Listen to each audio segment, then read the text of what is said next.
And we are live. 1 second while I adjust the monetization of the video, and then we can in the best. Indeed. Yes, joining me today is ZEN Zenray. How should I address you? I can never remember. Leave a professional to this. Hey guys, my name is Brenz. Some of you may know me as Zen Zany, also known as the voice of many of the wonderful characters in Psychoboy's comic dubs, including just today, I played Cyborg. So, yeah. A white guy voicing a black character. That should be politically correct. It's always fine. It is always socially acceptable to play a black guy, especially when you're doing it for the sake of a guy who has exactly one black friend who has not been returning his calls. Okay, so we can choose 3 different road trip styles, and I want you to be a part of this decision, okay? Alright. We could say play with your friends without anyone ending up in a failure or an MVP ending, no pressure. Or we can play a survival co-op experience where you and I work together to try and get a good ending. Or we can play Prank Master, which adds some cutthroat mechanics to decide who's the MVP. Beautiful glitch declines responsibility for broken relationships. So, do you want to be competitive, cooperative, or just chill? Let's be a little cooperative at first, and then if we have time, we'll do a Prank Master. Sounds good. We can do easy. We get more initial resources, so the odds of failure are lower, and it's impossible to fail deep conversations. Then there's normal, which lets you gives you the base initial resources and an extra attempt at deep conversations. Persephone Kid, hello! Great to have you here. Then there's hard, which gives you lower initial resources, so a higher chance of failure, higher destination requirements, resource changes are tougher, and no extra attempts at deep conversations.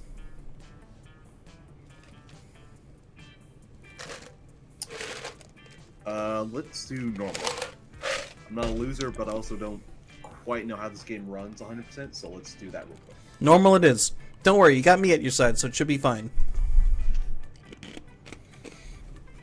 Ah, the road, that mythical beast of asphalt.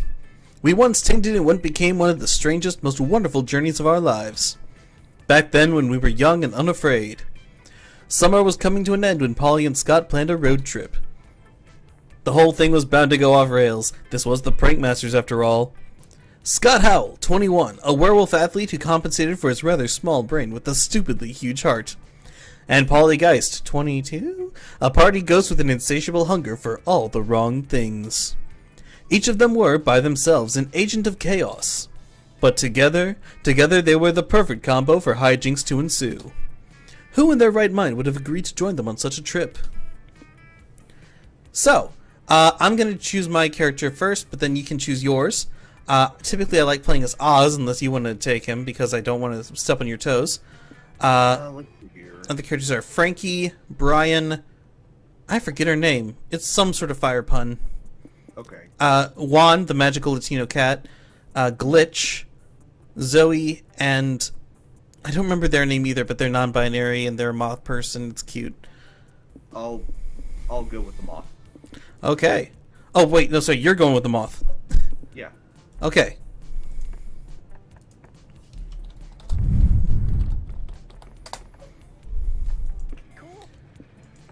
Alright, so, the name is Hazel, that's right.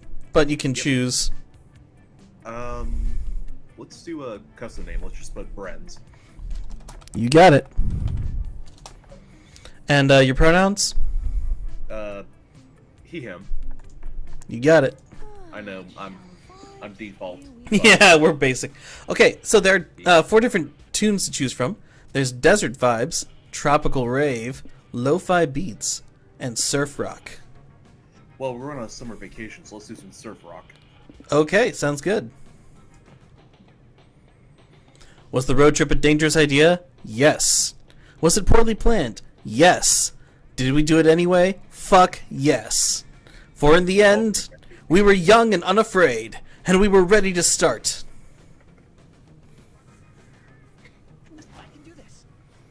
So, I get to choose first. We can go to either to the motel or to the animal sanctuary. I want to go to the cheap motel. I think there's going to be some fun stuff going on there. Finally, I could use some rest. Do ghosts rest? Not really. Yeah. There is no shame in sticking to a budget, but honestly, you might have been better off sleeping in your car. But hey, sometimes you just gotta rough it for a night. It'll build character. At least that's what you tell yourself while you're browsing the abysmal room options available to you. Too late to back down now, though. Which room will you rent for the night? Okay. This is my turn, so it's my choice. We get 3 random things. Do we want to stay in the room that's just a hole in the floor? The haunted room where someone was totally murdered? Or the room with only one bed? I think... yeah. Well, I've already chosen the room with only one bed, and it is not as sexy as you would hope it is, so I'm gonna say the room that's just a hole in the floor. Nice choice! You joyfully lead your friends to the room you're staying in for the night. So let's talk character voices real quick. Should one of us play Polly and the other one Scott? Yeah, you nailed Polly, so I'll be Scott. Sure. We're sleeping in a hole? You're joking, right? Nope, no jokes. This hole is now our overnight home. Isn't it great? It's, come on, Paul, you can put a positive spin on this somehow. I like how being 6 feet underground reminds me of home. Is that anything? I like how there are no beds down here. I'm gonna practice sleeping standing up like a horse. Nice. Good for you, buddy. What do you want to do until bed? Want to play a sport where you can play in a hole? Like what? Like, which sports use holes? I can only think of golf, but I think you have to be the one out of the hole to play that one.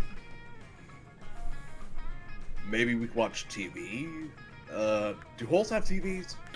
No, Scott. To be honest, the only things this hole has are dirt, worms, and disappointment.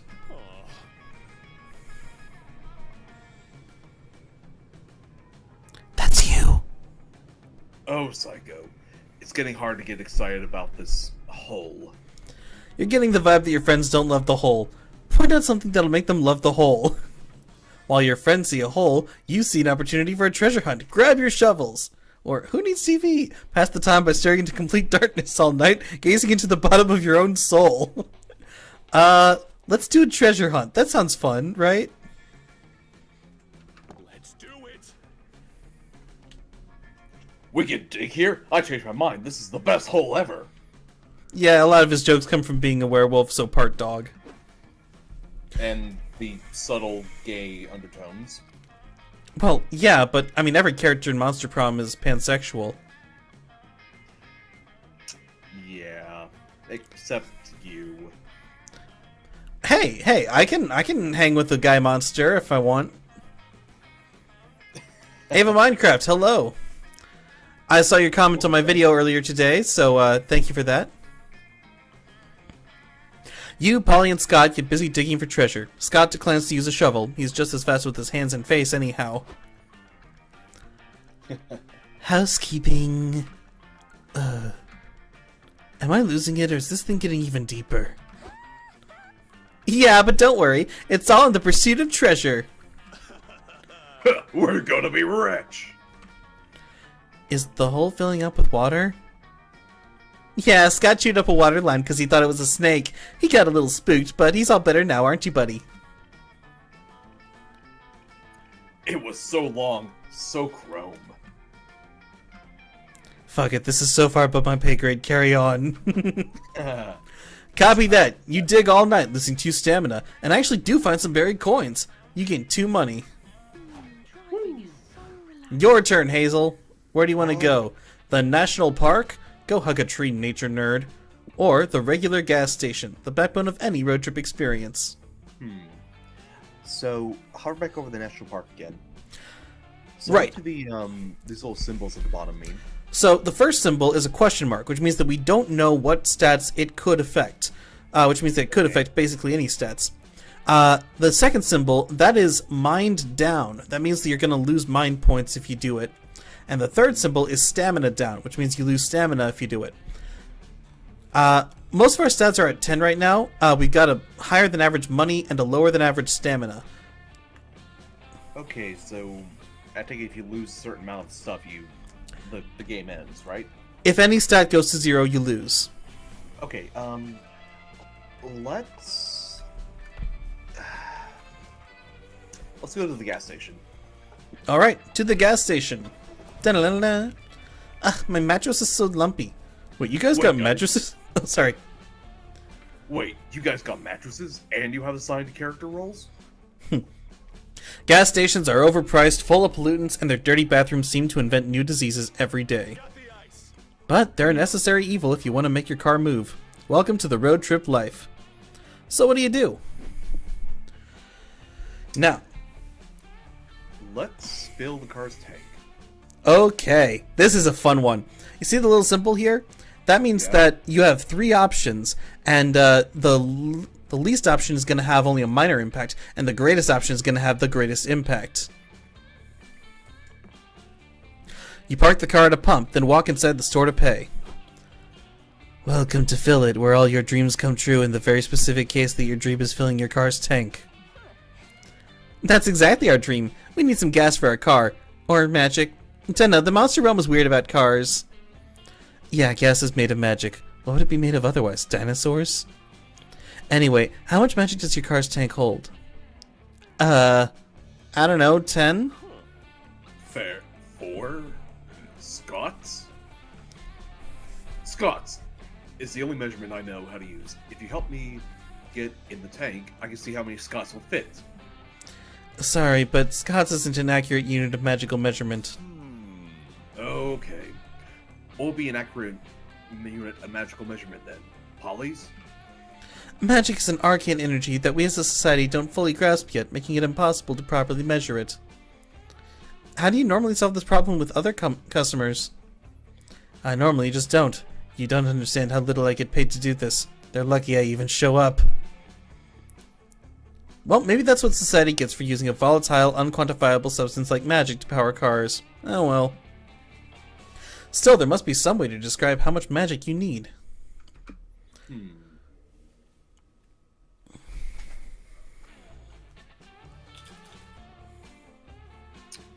Let's see here.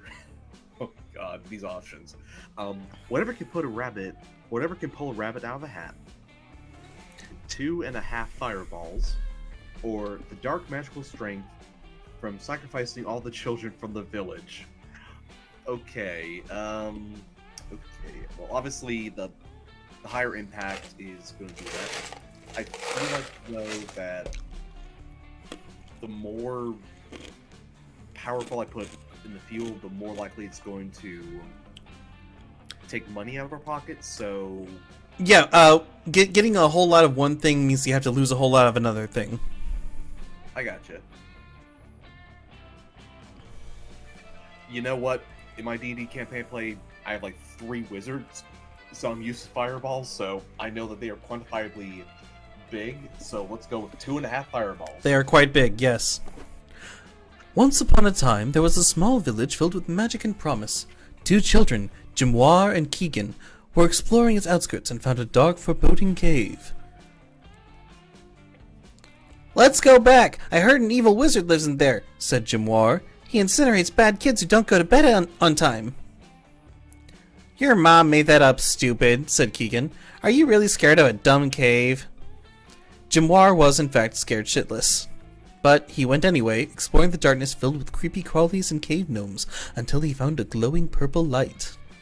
In the light was the wizard, evil and foreboding. Keegan dropped out of fright like a total pussy. Do not fear me, child, said the wizard. I've spared you because I sense great potential in you. Potential to master the powerful ways of arson magic. From this day, I dub thee Jimoir the Arson Mancer. You will become my pupil, and I will teach you the life-changing wonders of magic. I'm scared. And so Jimoir's life changed forever as he poured himself into arson magic, knowing it would lead him into a life of epic proportions, a life of legend. Fine, that works. Hey Jimmy, 2.5 fireballs in pump 2! A young man blasts your car with magic flames. He looks empty and broken inside. But you suppose most minimum wage workers look like this, provided... That balances out. Yeah, they all balance out. It's very, very rare to get something without losing something else. So I'm... Alright, right now we are up on magic and down on stamina. We could go to the troll gas station, or we could go to the business summit to join capitalism's finest. This is your choice, so I really can't. I can't choose, but... I'm gonna say troll gas station. We're apparently going for a magic run, so I'm gonna stick with that. I was about to say, because personally, I feel like being a capitalist in this game would probably get you some bad karma. Yeah, no kidding. Petrol. This gas station looks like it was lifted straight out of a children's storybook. A children's storybook with the fantasy heroes drive cars, I guess, but nonetheless. Despite all the weird and whimsical elements, it looks like this gas station still has all the normal functions. What do? Let's fill the tank! You park under the ancient Fantasyland bridge over top this gas station and go inside to pay. Welcome ye weary travelers to the mystical petrol gas passage. How may I aid your quest today? 1 gasoline, please. Sure, whatever. How are you gonna pay for it? With money, of course. I heard it makes the world go round, and I definitely don't want the world to stop going around, so let's keep spending. Sorry, but petrol doesn't accept money as a form of payment. Oh. What? But you need money. Look, at first I didn't get it either, but let me tell you. These little papers don't look like much, but they can be used to get anything you want. Like right now, I want gas, so I give you the papers, you give me gas. And then you can give me the papers, and then you give the papers to someone else to get something you want. Oh, I got it. It's a magical system called Econology. Econology.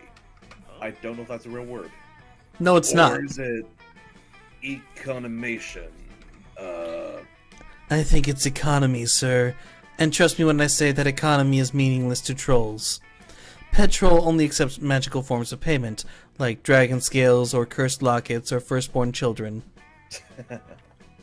Damn, too bad none of you are having a baby anytime soon. This would be a lot easier.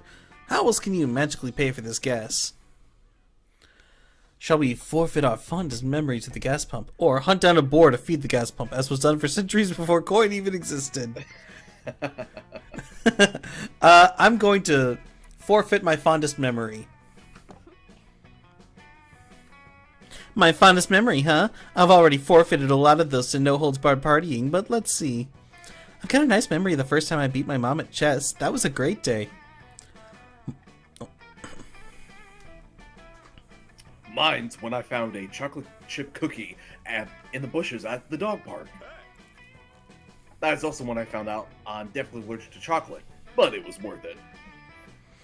You choose a fondest memory to forfeit, which I can't even recount to you now because it's been lost to the mystical gas pump. Rest assured, though, it involved a lot of epic story beats and sexual thrill that were foundational to your character, and now it's gone. Oof.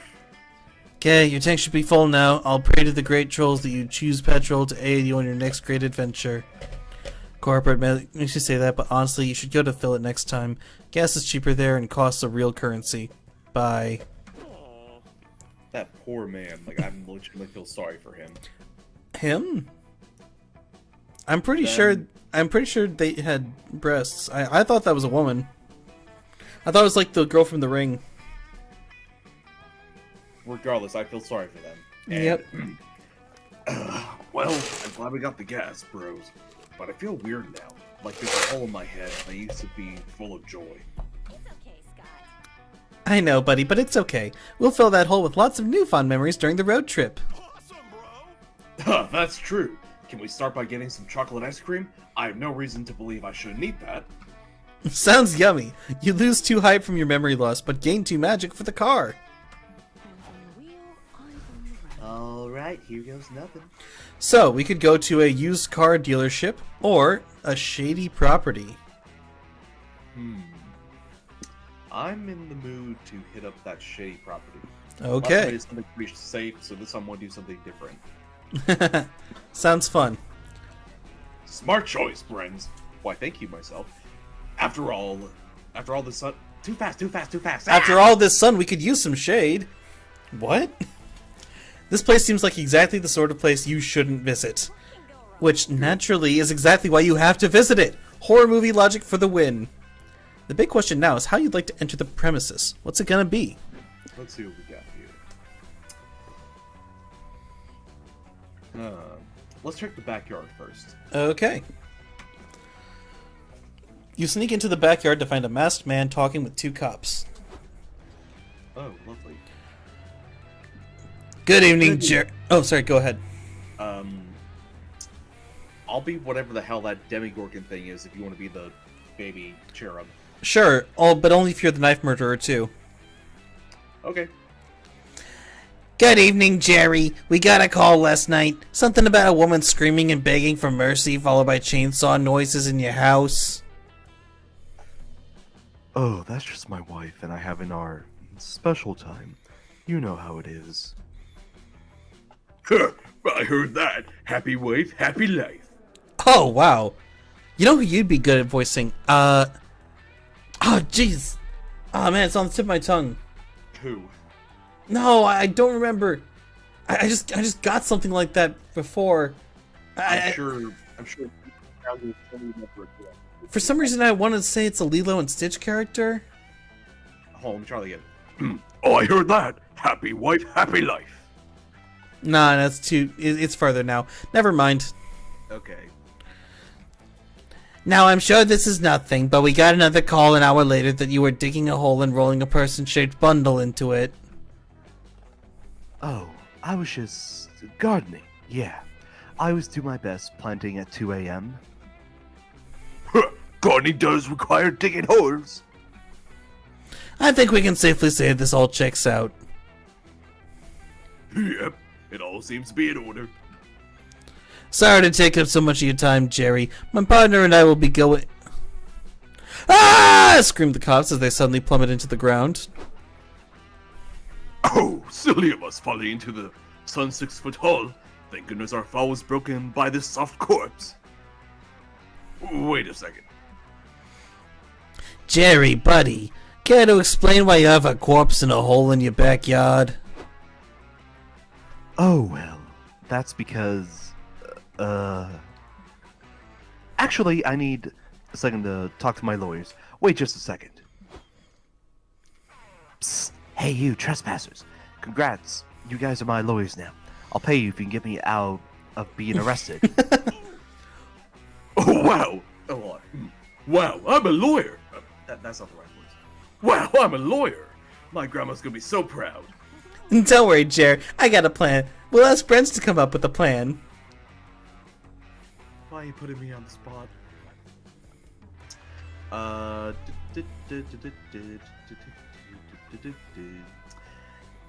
This is gonna be terrible, but pose as doctors to certify that the corpse isn't actually dead.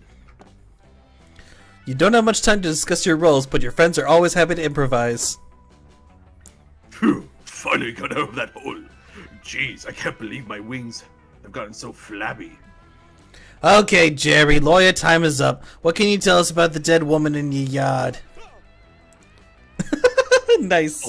Oh, I love that. I love the dress up in this game, I swear. I had to screenshot that just for prosperity's sake. Oh, absolutely. All right. Posterity's sake. I don't know why, but I want to do a Dr. Mario impersonation now. It's the mustache. Yeah. Just a second, the bows. Can you really be assured this woman is dead? Who are you? I'm a Dr. Big Brain. I can tell you that this woman is 100% alive. No, wait, more like 120%. Yeah. We could say that this woman might be, in fact, too alive. Scott laughs and slaps the corpse's back. Her head pops off. Jesus. Oh, no. Look, I'm no doctor, but I'm like 95% sure this woman is dead. That's where you're wrong. What is truly the condition of death? Factor of philosophy. And as such, I declare that life and death are concepts we cannot completely fathom. Therefore, it is impossible to determine if this woman here is dead. God damn it. I never saw it that way. Dang, we could really use a forensic philosopher in the force. I think our job here is done, partner. Let's go get a coffee and a donut. I need to ponder all this philosophy. They leave? Really? Well, Jerry pays you 2 money retainer, and you definitely lose 2 soul for fooling the law.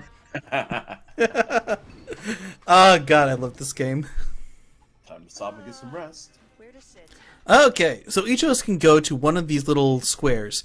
Or we can both go to the car, of course, because there are 2 squares on that one. That said, I typically like to start my trip off with a conversation with Scott and Polly, since that gives us the Prankmaster's buff, which makes the swings more dramatic. In the early game, that's a lot safer to do than in the later game. Sounds good. Let's find somewhere cozy. So where do you want to go? There's the info booth where you can plan out your trip ahead of time.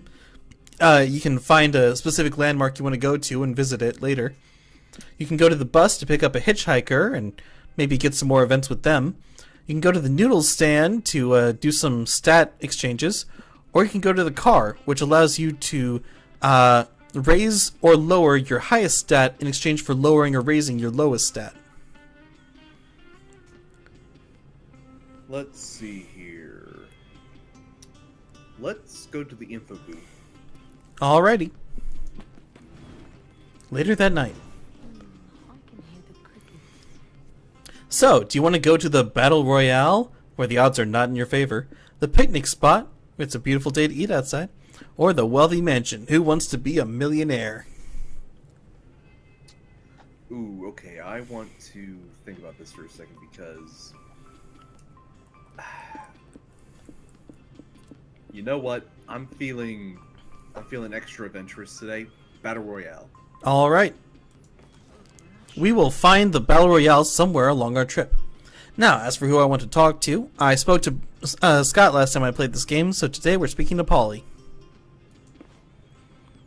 Ooh. Polly has an interest in cooking. Let's do that. Yeah, I've been looking into cooking. Pretty nice. Tasty. It matches up 2 of my favorite things: chemistry, which rocks, and little momentous joys. Like, how dumb is it to spend hours making something that's gone in a blink and a couple of mouthfuls? It's so incredibly inefficient that it becomes simply beautiful. That's a nice thought. And now that I don't even really need to eat, my hobbies reach new heights of stupidity, and of beauty too. So I started taking some cooking classes. Vera takes them too. I love that wonderful bitch, but she could use an education on beautiful inefficiency. Indeed. Toon Link Lover, hello! Great to have you here. I think it's healthy for her, even if the classes stress her out most of the time. We sit there, we learn, and we experiment. That's what I love about chemistry and cooking. It's transformative. But like literally, it's all about transformation. You transform things into other things, like how you can transform eggs, flour, butter, and some other stuff into a cake. Or how flesh, blood, bones, and some other stuff transformed into me. So yeah, I think the afterlife gives you some new cool perspectives. And I also think cooking rules. Maybe one day I can cook something for you, if you dare. I agree. I'd love that. Alright. All resource gains and losses are increased by 1 from events this week. So far, so good. Get ready to take on the road. You're going first. Alright. Alright. Looks like we're on our way towards the dreamed dominions of the magic reward. But we've also got a decent amount of money. I don't know why though, but when I saw Knifeland, I thought for event there it's a Cleveland. I mean, it's about as safe. Yeah. Hey, look, it's the Battle Royale you had. But also, we've got the experimental prison. We've brought the fun back to prison and we've thrown the key away.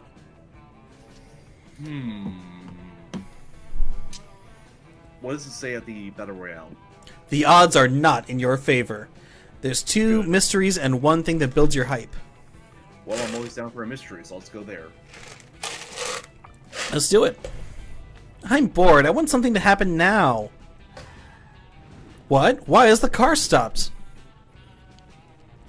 You're trying to find a radio station to listen to while you drive, but there's nothing good on. Oh no. The first station is on commercial, the second is just someone pleading for help, and the third is playing a 24-hour yodeling special. Oh, God forbid. What? Back up. Someone's pleading for help? You switch back to that station. Anybody out there, please help me, the voice is saying. I'm trapped. You're trapped? Where, bro?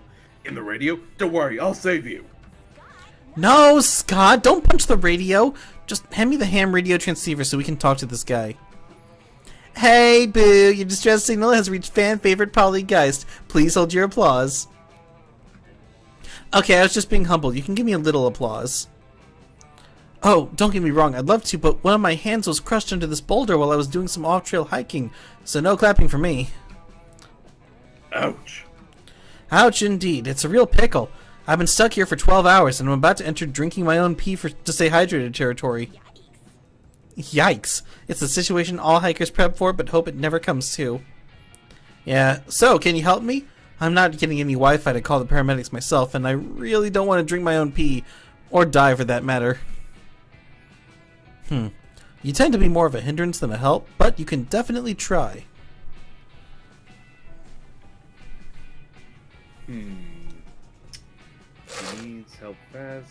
Do the sensible thing. Search online for a way to get his Wi-Fi back so we can call the paramedics. Okay, hear me out. What if this is all just a dream? You want to do that one? Yeah, we're doing that. Alright. Oh, good point, Mr. Hiker. What if this is all just a dream and you're safe in bed right now? What? That's stupid. Can't you just call the paramedics to come save me? But what if we called the paramedics and it turns out this was just it was all a dream scenario? It'd be majorly embarrassing. Just pinch yourself to see me wake up, bro. There's no harm in trying all our options. God damn it, fine. You were right, it was all a dream. I'm at home in my bed. Who would have thought? Brens did. You're welcome, bro. But wait, if it was all a dream, how are we still talking right now? Weren't you guys part of my dream? I mean, I am pretty dreamy, but I don't think I'm literally a dream. Well, I guess it's like when you're woken from a dream and see remnants of it while you're waking up. Yeah, that's probably it. Thanks for the help, dream people. I'll always remember you for the next 2 minutes until I forget about this dream. Bye! Boy, that was weird. Polly, Yeah? are we real or are we just figments of somebody else's imagination? At this point, who even knows? You gained 2 soul for helping the trapped hiker, but suffice to say you lost 2 mind. Fair enough. Welcome to the Battle Royale, where there are only 2 rules. Kill or be killed. Stopping to visit the place... Oh, Jesus. Stopping to visit the place where everyone's murdering each other was a sort of questionable decision on your part. But it's too late to leave now, so how will you survive? We're going berserk. Alrighty, let's go berserk. That's right, you didn't come here to play. You're here to make this bloodbath your bitch. Yeah. Are you sure about this, Brent? What if we lose lots of souls by killing innocent people? I think really innocent if they're trying to kill us first, though. Besides, we signed those waivers at the entrance protecting our soul from being lost in wanton murder. Let's do it. Oh, okay. I'm fine with killing people as long as we can do it with a healthy conscience. You enter a fugue state, slaughtering fools with guns and knives and bare hands and anything else your twisted heart desires. But no matter how many people you kill, every time you look at the death toll leaderboard, there's a name consistently ahead of you. Who should voice this chick? I will. Hey, Brens, look at you, holding on to second place like it's your mother's skirt. I'm almost impressed. But if you came here thinking you could defeat Dahlia? Dahlia Aquino. Dahlia Aquino, buff blue warmongers extraordinaire, You've got another thing coming. Go team! Oh, you can beat her, Brenz. I use your underdog candidate powers to win at the last minute. No offense, friends, but I'm putting my money on Dahlia here. I saw her smash a watermelon with a headbutt once. I don't think there's an ass she can't kick. What are you idiots doing? Are you seriously turning the Soulless Murder Fest into a game? Can't you see this whole battle royale is a ploy by our corrupt government to turn violence into entertainment so we won't notice all the atrocities they commit? If that's true, then it's working. I'm massively entertained. Badness probably has a point, but if you start catching morals now, you'll never outmurder Dahlia. The thing is, Polly's right. You'll never defeat Dahlia in sheer body count. But if she's focusing on quantity, maybe you can defeat her by going for a quality kill. Let's see here. Blood for us to the internet things.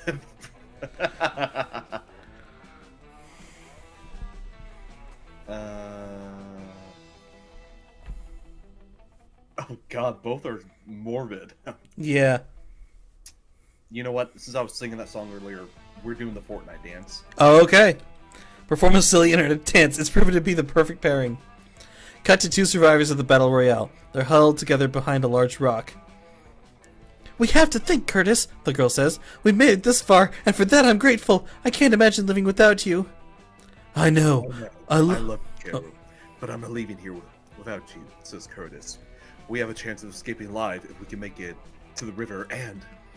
Curtis is cut off by a sniper bullet, cleaving his skull in two. Carol screams and holds him in her arms, devastated. Oof. Why, cruel universe, she sobs. What did he do to deserve this? All their plans, our dreams, the apartment we just signed the lease for, all gone. I curse the day I thought this battle royale would be a fun weekend activity. Then something bursts out of the bushes. It's you, Brenz, wielding a knife. Just do it, you bastard! Carol screams. Stab my guts out, I don't care! You do stab her guts out. She lays bleeding out in the grass. And you start teabagging her. Yes, bitch! Shake your booty over that woman dying in excruciating pain. What are you doing? Carol sobs. Stop teabagging me. This is the worst. This is the best. I know, right? I can't even focus on my life flashing before my eyes because I'm so enthralled by your butt jiggling in my face. Too bad. Your dance like your life depends on it. And in this circumstance, it kinda does. You lose 3 stamina from how hard you're shaking your hips. I can see the light reflecting off your bouncing cheeks, Carol sighs. With this final image of your butt, I go into the great beyond. Hot damn, Brands. You made the end of that person's life way more painful and disrespectful than if you just killed her. And you killed her! Mad respect! You know... Let's see here. I know when I'm beat. Here, take the spoils of our battle. Plus 3 hype for you. I can do it. That was... amazing. I know, right? I love the hype choices in this one because they're always so wild. So next up is the space station, the final frontier, or the end of the world summit. No heroes allowed. Oh my god, this is like a supervillain thing? Let's go to the supervillain thing. That sounds fun. I can't believe that the evil energy here is palpable. Every villain who's any villain must be here. Get into the robot. Oh, I love that art. You don't know if you consider yourself to be truly villainous, but then again, your life's philosophy is be your worst self. Which is close enough, apparently, because they give you an entry pass at the door. Sweet. Sure. There are plenty of events being hosted. Which one interests you most? By the way, in canon, my character, Oz, is like the manifestation of fear itself. So he's like really nervous about everything, but also he is, of course, everyone's worst nightmare come to life. Let's see here. We could go to the round table on fighting good, the I ended a whole timeline and so can you panel, or the evil plan workshop. Well, I don't want to lose too much more stamina, so Soul seems like a pretty safe bet right now. So, let's go to the evil plan workshop. You decide to attend an evil plan workshop. You need to brush up on your nefarious plotting skills. Welcome, everyone, says the workshop moderator. Since we got such a big turnout, let's split into small groups of 3 to 4. Pick your partners. Uh-oh, pressure's on. You turn to ask Scott and Polly to be in your group, but they're already gone. And if you join the Brotherhood... Oh, sorry. And if you join the Brotherhood of Mothra, you'll get your own cloak, and we have monthly brunches at the Dynast. Awesome, bro. Oh boy, I love brunch and making outfits. Polly, want to join the cult with me? Not today. I already joined up with Morty and Salome. With Morty and Salome. They really seem to get me. Mommy, daddy, mommy. I know, mommy, right? Daddy, mommy, daddy, mommy, daddy, mommy, daddy. You can stop. Indeed, this will be a satisfying, lubricating partnership. That's fancy talk to say we're super horny like all the time, right? Because we are. Quit, I can only handle so much. There are only 3 people left, so it seems you're stuck with CP Ulysses, the robot commander, Evil Faith, Evil Faith, and Axorax, the human centipede. Oh shit. Ooh. Hell yeah. Are people still calling me that? I need to rebrand. Alright, underlings, we need an evil plan. CP Ulysses, what have you got? We begin the robot uprising. We must expunge the monster virus from this world. Okay, and will we, the other monsters you're working with, be spared from this robot uprising? Initiating dishonesty script.txt. Yes. How about we just put a pin in that plot and keep brainstorming? Now's your chance. Wow, everyone with an actually good evil plan. We built a powerful AI set to take over governments, but we designed it as a charming kawaii Vocaloid, so no one opposes resistance. That's a pretty fun one. Or pass attacks on insecurities. If people are so ready to have insecurities, they should pay for them. Huh. So, this one boosts money. This one probably boosts mind. Well, let's go for the money option. Why not? Let's do it. The insecurities tax. Your teammates are unsure about fooling people into paying a tax for something that can't be quantifiably measured, but you choose to put the plan to test. You search online until you find a good mark, then you go to visit them. Rupert Green, we're the IRS. Time to pay. What? What tax are you even collecting? The insecurity tax, of course. You didn't think you could get away with keeping those profitable character flaws for free, did you? What? There's a tax on insecurities? Oh god, oh fuck, I must be so overdue! Yes, you owe us 5% of your gross income on your stage fright, and $1,000 for all the accumulated self-loathing regarding that one facial feature. You know the one. Oh, this is evil. Yes. It's my ears, isn't it? Aww. Sure. Also $200 for every time someone gets your name wrong and you choose not to correct them. Oh no, that'd be a fortune. Everyone at work thinks my name is spelled Rupert. Well, you should have thought about that before choosing to be this insecure. If you have any more questions, we'll direct you to our accountant, CP Ulysses. Let me try this one. Pay the non-essential fines, or I will put Nonsensical. Pay the nonsensical fines, or I will put several bullets through your fragile skull. Jesus. Oh no, my skull is fragile! You spend the rest of your day doing this and gain 3 money profiting off of people's insecurities like a true capitalist. Ah, this is the best evil plan. I hope I don't need to spell out how fucked up this was, though you'd lose 3 soul. Driving is so relaxing. Woo! God, I love this game. The writing's so good. So, Alright. do you want to go to the city under attack or the picnic spot?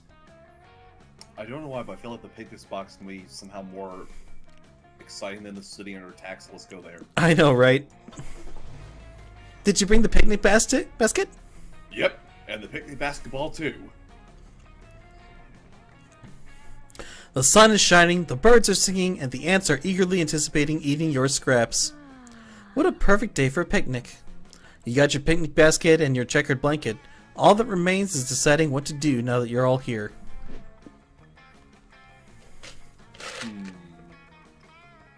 play fetch. Alright, high roller, I like it.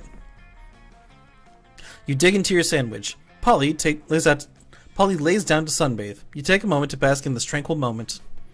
Because you know it can't last long. Amen. Such a good stick, and I must chase it and return it to you. We had a deal, Boo. I played fetch with him at the last stop. It's your turn. Oh, shit. You're right. You take the stick from Scott, and he sits, eagerly wagging his tail. Damn it, it's a little cute.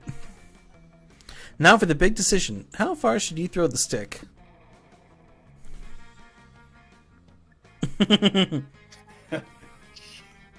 I'm not doing this one just because I need to think about it. Oh, I want to see how he reacts to this. Play the fetch gambit. Okay, we're doing the fetch gambit? Yep. Sounds great. Prop.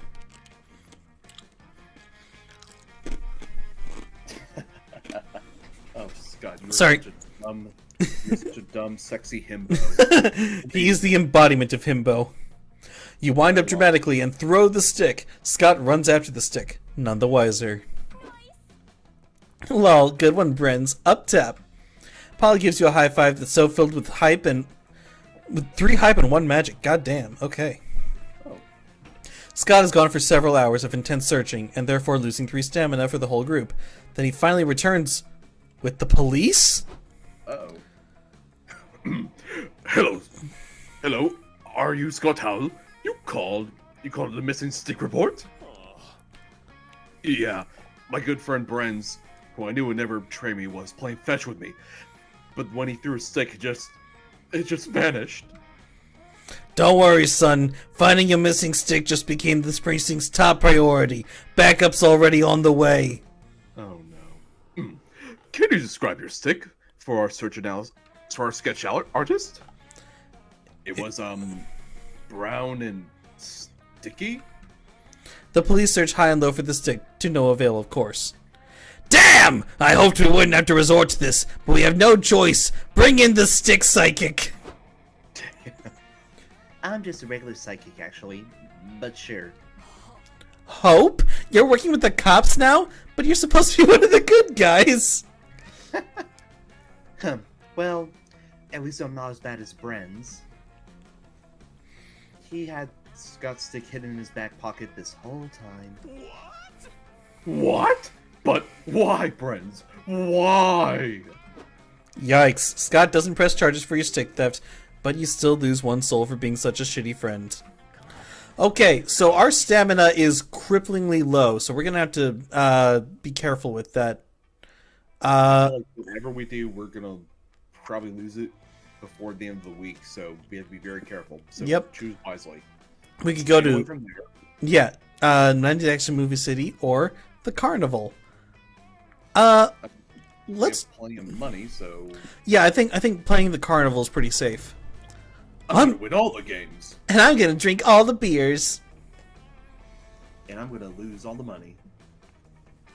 What's more fun than a carnival? There are games, rides, people in costume, and all the junk food you could ever want. Aww. The first order of business is obviously consuming a pile of cotton candy bigger than your head. Then, while you ride the resulting sugar rush, what do you do next? We could go to the House of Mirrors. Who knows what you'll find here? The carnival games or the freak show? We have plenty of money. I'm kind of interested in the House of Mirrors. Who knows what you'll find here? That's weird. But yeah, I think you're right that the freak show's the safer bet. Let's do that. You see a tent with a long line outside of it. Come one, come all, a carny beckons. Behold my finest freaks, if you dare. Do you guys, what do you think, Polly? Should we dare? I never chicken out of a dare. Let's do it.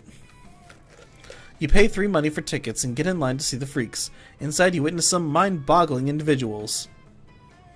Mr. Right to Bear Arms?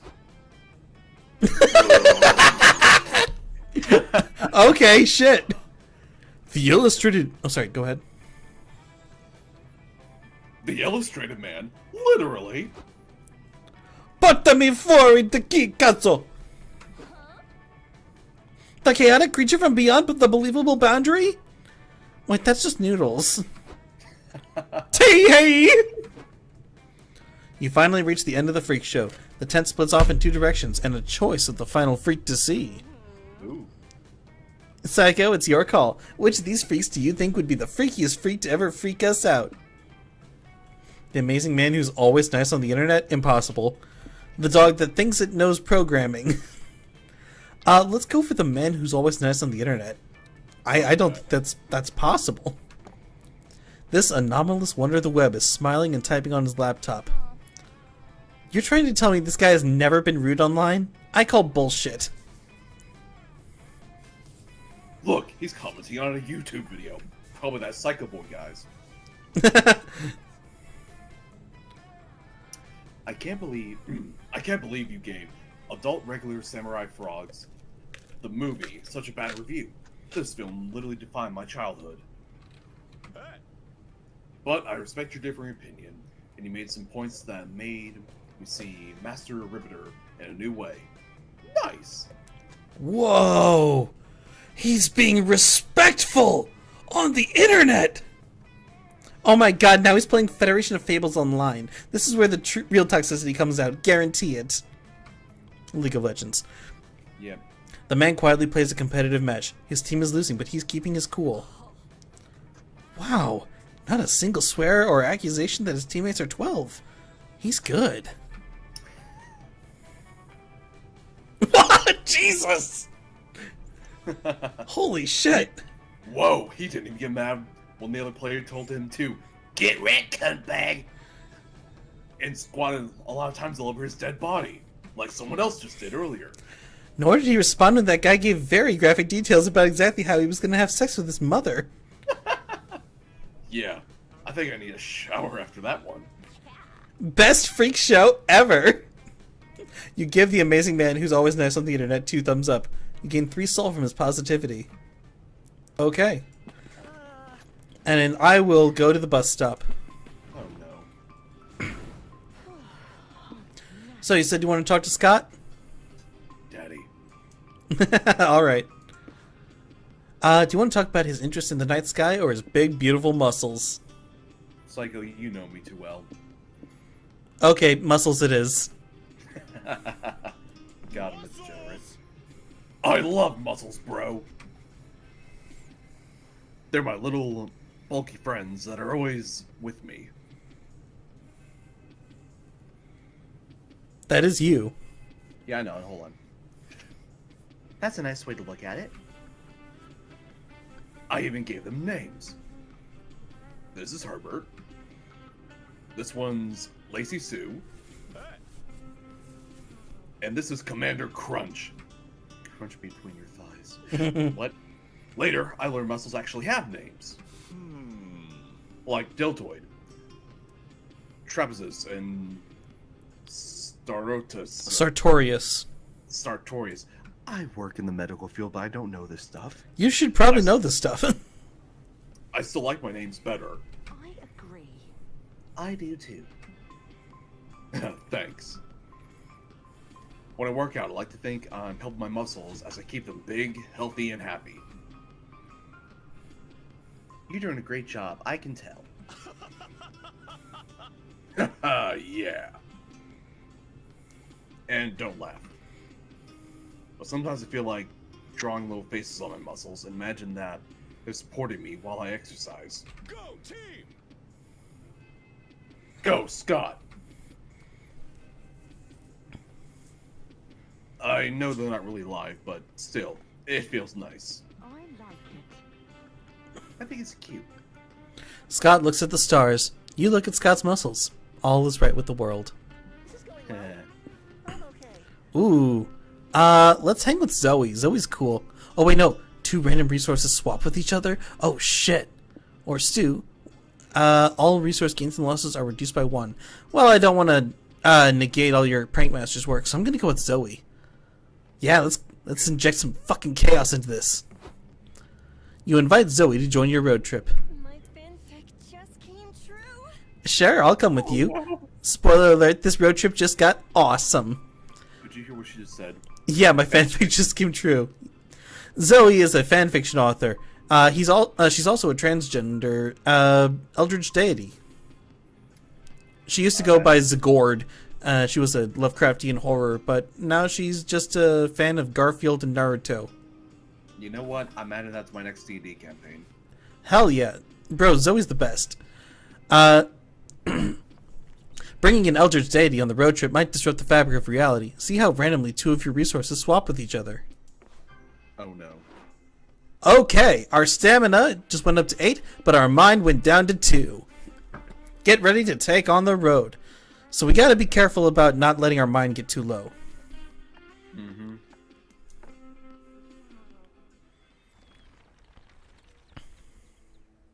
Week 3, here we go. I could go to the gift shop. We still have a decent amount of money. Or the shopping mall. Let's go to the gift shop. I can waste money to get something else. Yep. Isn't it cool how nothing ever happens on the road? What? Why is the car stopped? Hey, you just reached a high amount of magic. Good for you. Does that mean you're aiming for the magic-based destination? If so, there's a wacky adventure that could unlock a layer for that destination. Wanna go for it? I'm down. Let's do it. Let's do it. Great. The adventure will be waiting for you on the road. Sorry for breaking the fourth wall. See ya. Daddy. Yeah, the narrator's fucking sexy. What sort of gift shop even is this? Just a pop-up stand in the middle of the desert? And what are these products for sale? What are they for? What are they even made of? Well, this is definitely weird, but you might as well get the good stuff. Ooh, I kind of want to invest in the business, but my mind is so low I don't want to risk it. It's your call. You and your friends get out of the car and enter whatever this place is. Howdy, customers! Welcome to Noodle's Gift Shop, quote unquote. Why'd you put the gift shop in air quotes? Legal reasons. Ooh, you've got a lot of stuff for sale, Noodles. Can you tell us more about it? Nope. But why not? Why all the questions? What are you, cops? I don't think I'm a cop. Last time I checked, Polly, do I smell like a cop? I don't know. What did cops smell like? Donuts and blatant corruption? And casual racism? The blood of the gods that we killed with our hubris! Also glue! But that's what you smell like. Okay, this is weird as hell, but you really want to buy, whatever it is Noodles is selling, so hurry up and buy one! Happy fun time! Cute little embodiment of all my fears and no one ever really caring about me. Shiny Steven. Okay, first of all, that middle one calls me out too bad. I know, right? But I'm gonna get Shiny Steven, because that looks like a magic gem, and I want more magic. Whoa, am I high, or is that rock glowing? Yes! To both. Okay, that fucks. I'll give you 3 money for Shiny Steven. Where'd you find this weird rock, anyway? Who knows? These things are everywhere. Before Noodles can refuse to elaborate further, an interdimensional portal opens, and a team of superheroes rushes in. Drop that rock! Oh, says the leader superhero, his cape flapping heroically in the still air. That's the last ethereal stone. Eternal stone. Whatever. We need its power to save our world from all evil. Says the only woman in the group whose outfit is over-sexualized, but like in a feminist way, we swear. Yeah, that's by which I mean it means like it looks like a dominatrix outfit. Sorry, can't help you. I just sold it. You sold it? To who? I don't know who I'm playing. Not you, motherfucker. Bye. My God, Ben. Noodles pushes the superheroes back into the portal, and it closes. Awesome, bro. Wow, Noodles, you're really good about hoarding your sales. Honoring. My glasses are barely working, okay? To get new glasses, man. You're really good about honoring your sales. He sure is. You gain 3 magic from your powerful new pal, Shiny Steven. My turn. Alright. We could go to the Mer Kingdom Outpost or the wedding. Let's crash a wedding. Alright, let's do it. Ugh, why is the road so uneventful? What? Why is the car stopped? You're driving along when you pass your friend Dahlia, fleeing a burning castle on a chariot pulled by a griffin and holding overflowing bags of gold coins. Oh dear. Hey Dahlia, what are you up to? Hey, just another siege gone right. I won't bore you with the details. I'd much rather hear about the wacky misadventures you guys have been going on. Right now, we're on our way to a pocket dimension filled with magic and mayhem. Actually, do you want to come with us? I heard this place is most fun to visit when you have an adventuring party. I'm intrigued. A magical realm full of riches to pillage and beasties to defeat sounds exciting. Exactly like my scheme. Are you guys sure you're prepared for an adventure, though? I know books and movies made the idea of plucking a plucky band of idiots going on heroic journeys seems really easy, but this is real life we're talking about. You're heading to the unknown, where death could be waiting for you around every corner. You gotta prepare for anything. I hear you. What do you think we should bring on the adventure then? Don't ask me. Those sorts of questions are what war advisors are for. I'm a general, a woman of action. Well, the closest thing we've got to an advisor is Bren, so what you got, boo?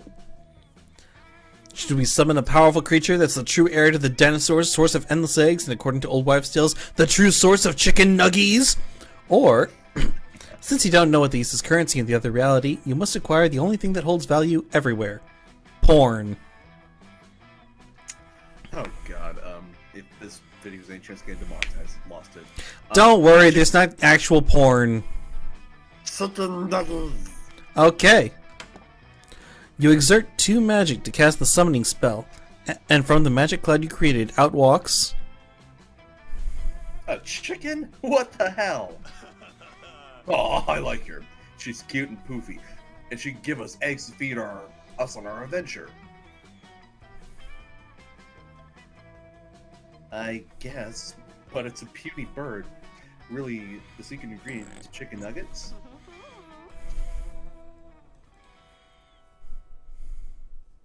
That's you. Oh, right.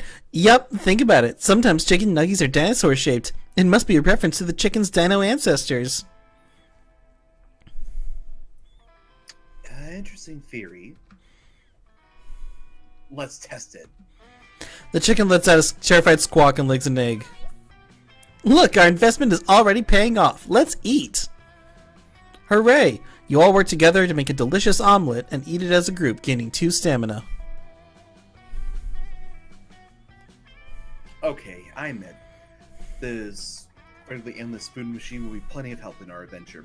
I accept it as a member of our squad. In fact, could I maybe keep the chicken for now? It'd make a cute mascot for my chariot. Sure, just remember to give her back later and or save some nuggies for us. You leave Dahlia with her new friend and continue on your journey. Hopefully you'll meet up with them later in the adventuring realm. Ah, weddings. The union of 2 or more soulmates pledging life and love to each other for the rest of their days. If you believe in that true love stuff. If not, at least weddings are a fun place to dress fancy and get drunk. They're also fun to crash, which is what you're doing now. Shh. So, what do you want to do?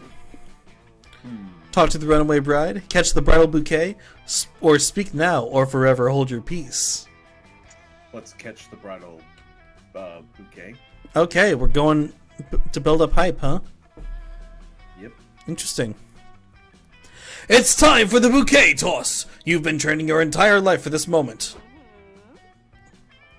Damn, Brenz, you really want that bouquet. Let me guess, you're anxious to find that... Nope, you're Brenz, horny for life. If only because I said so. Which means you need to catch that friggin' bouquet. I don't get it. Okay, I don't get it. What does catching a bouquet of flowers have to do with finding love?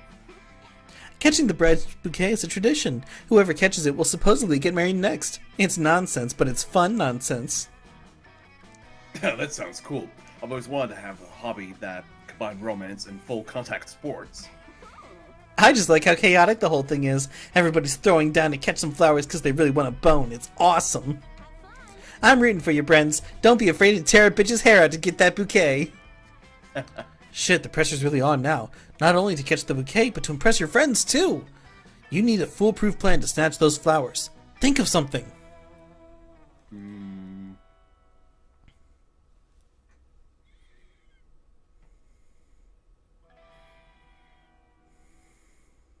You know what?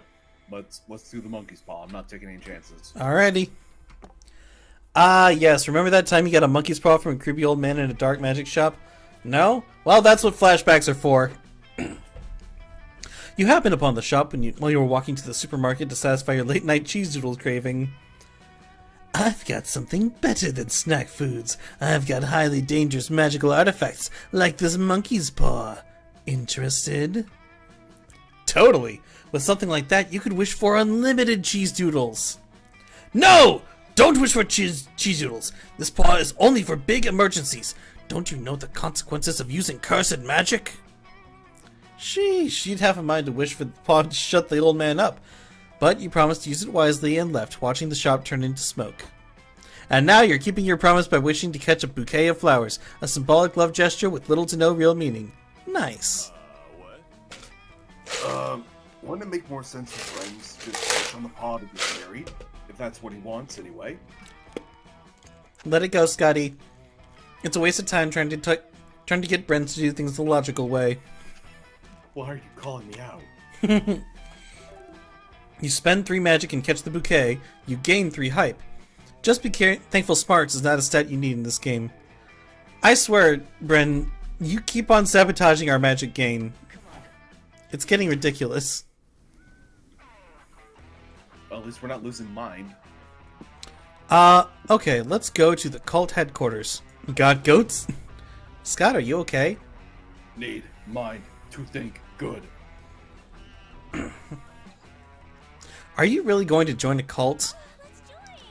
I suppose they got team building, all the dead goats you could ever want, maybe fun ritual orgies. If you can ignore all the murder and brainwash practices, it honestly sounds like fun. Where do you want to start? Let's start with ritual sacrifice. Oh. You and your friends entered the cult's sacrificial chamber with all the optimism of the first characters to die in a horror movie.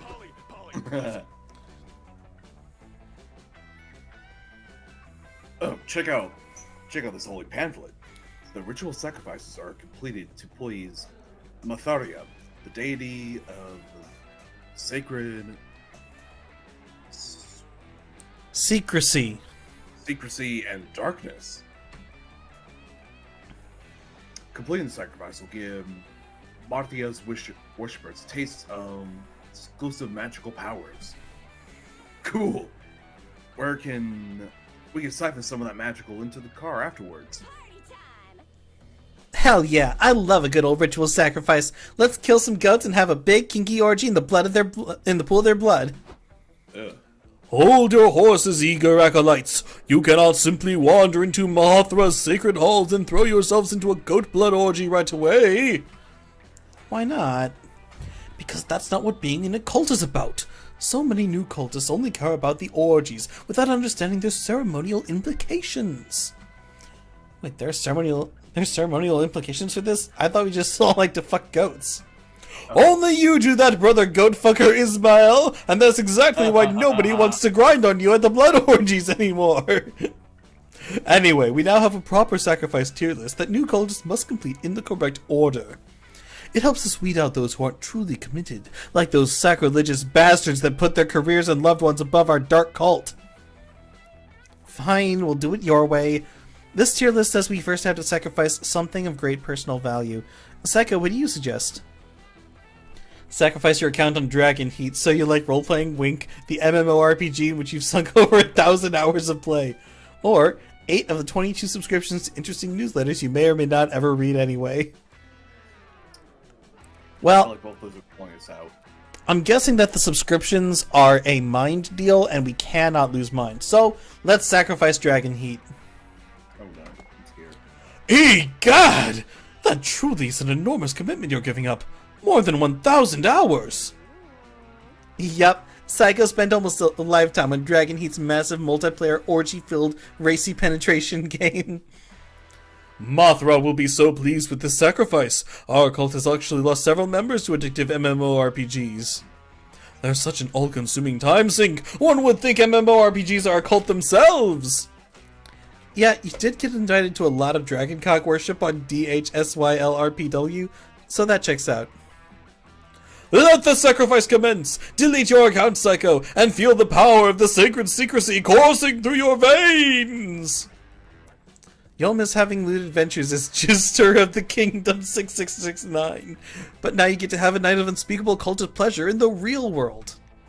You delete your account and participate in the ritual, gaining 3 magic.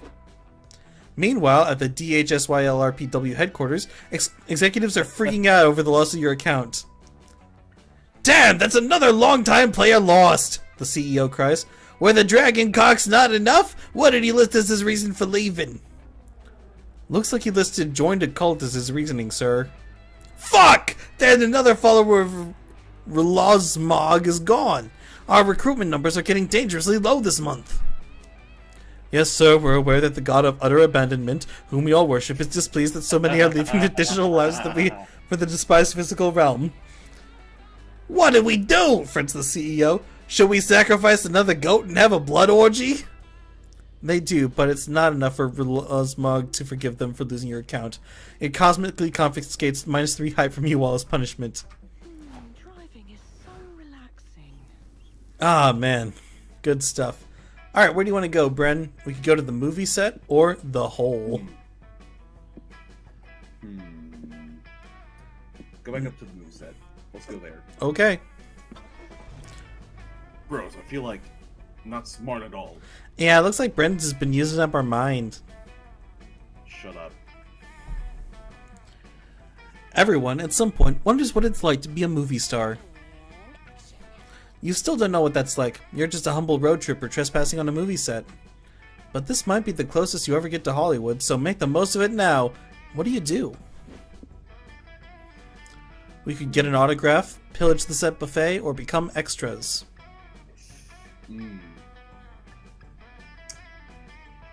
I mean, I gotta think about this because you never know what the extra thing is if we go all out, but at the same time, it could be something we could benefit from. It could. Getting an autograph would boost our hype, and pillaging the set buffet would boost our stamina. Our hype is 14 and our stamina is 10. Both of those are fine right now. You know what? At this point, this would be a great way to end up or get some good stuff, so let's become extras. Alright. You all go to audition to be extras. Scott is super hyped to audition in his tree costume. Whatever makes him happy, you suppose. You're called into a room with the casting agent, and a lizard man in a cardboard mask? What the fuck? How do How you... do you do? Oh, sorry, go How ahead. do you do, fellow kids? I'm the junior director of Hiding in Plain Sight. It's important that all extras be able to camouflage with the crowd. You really like Milo, huh? Or Milo? I don't know. Miles Lemonade's good though. Hey, Counselor. Flodge. Hey, Counselor Frog. You brought your costume from home too? Awesome. How'd you know it was me? I mean, good job, kids. You passed the test. The most important role of the extra is to blend in. If you can do that, you're already an expert. Ignore him, says the casting agent. Security's tried to throw him out 6 times, but he's got too many disguises and keeps pretending to be set pieces. Anyway, why are you auditioning as a tree? You know this movie's set on Saturn, right? There are no trees. And even if there were, we could just CGI them in. Yeah, but I play a really good tree. Watch me act like I'm turning sunlight into food. Guys, I think I'm killing you. Not happening. I'll even quote the script. Man, I miss Earth and trees. Or I would if trees hadn't gone extinct 100 years ago, ushering in an era of no trees. 0 trees. Okay? Just then, the director walks in and gasps. Who is this beautiful new tree man? You are my new muse. We'll rewrite the entire script around this new pro-tree-gonist. The casting director's forehead hits the table. This is going well. Excuse me. Now it's time for you to audition. What part are you going for? Let's be Scott's shrub. Okay. That sounds great. You do that for me? Thanks, Brent. That's really nice of you. Yeah, it's nice. Kind of boring, though. I was hoping we could at least be backup dancers. You guys have no idea what this movie's even about, do you? Sighs the casting agent. Well, to be fair, neither do we, says the director. It's settled. I'll cast you as the shrubby sidekick to my shining tree star. Let's get filming! Today, you're filming the climactic battle scene where the protagonist and the antagonist are holding each other at gunpoint. This planet ain't big enough for the two of us, Says the antagonist. Well, technically it is. Saturn is huge, but I'm gonna shoot your ass anyway. Hold it right there, Mr. Bad Guy. If you want to shoot this nice man, then you'll have to go through me, Tree Scott, and my friend Shrub Breads. Cut! Shouts the director. What are you doing? That wasn't in the script. The tree has no lines. Well, I did a character study, and I think Tree Scott would team up with the good guy to save the day. He's a good guy, and it's good to care about trees. And Tree Scott would know that because trees have mind-reading powers, which they have used since trees can talk. Until now. Ugh, you're such badass actors, but you make such a fantastic tree and shrub combo. Let's just take it from the top again. Scott ruins more takes with such antics as releasing magical tree spores to turn bad guys into good boys, and asking the bad guy pretty please to not be evil anymore. You end the day without getting any shots and lose 3 hype, but you gain 3 soul for supporting Scott. Okay. Better than what I was anticipating. Yeah, that's fine. Okay, I'm going to... I forget what happens if you go to the bus while you already have a person hitchhiking. I think you can, like, talk to the person who's hitchhiking. I'm gonna do that. Such peace and quiet. I'll check out the noodle stand. Alright.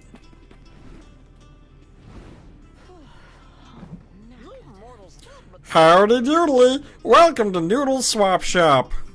I've got all sorts of kooky crap to trade you, if you've got anything worth trading me. So, Let me check here real quick. basically, you give him one of these things, and he gives you one of these things. There's How to Road Trip the Book, Scott Snacks, a postcard from your mom, and a gas canister.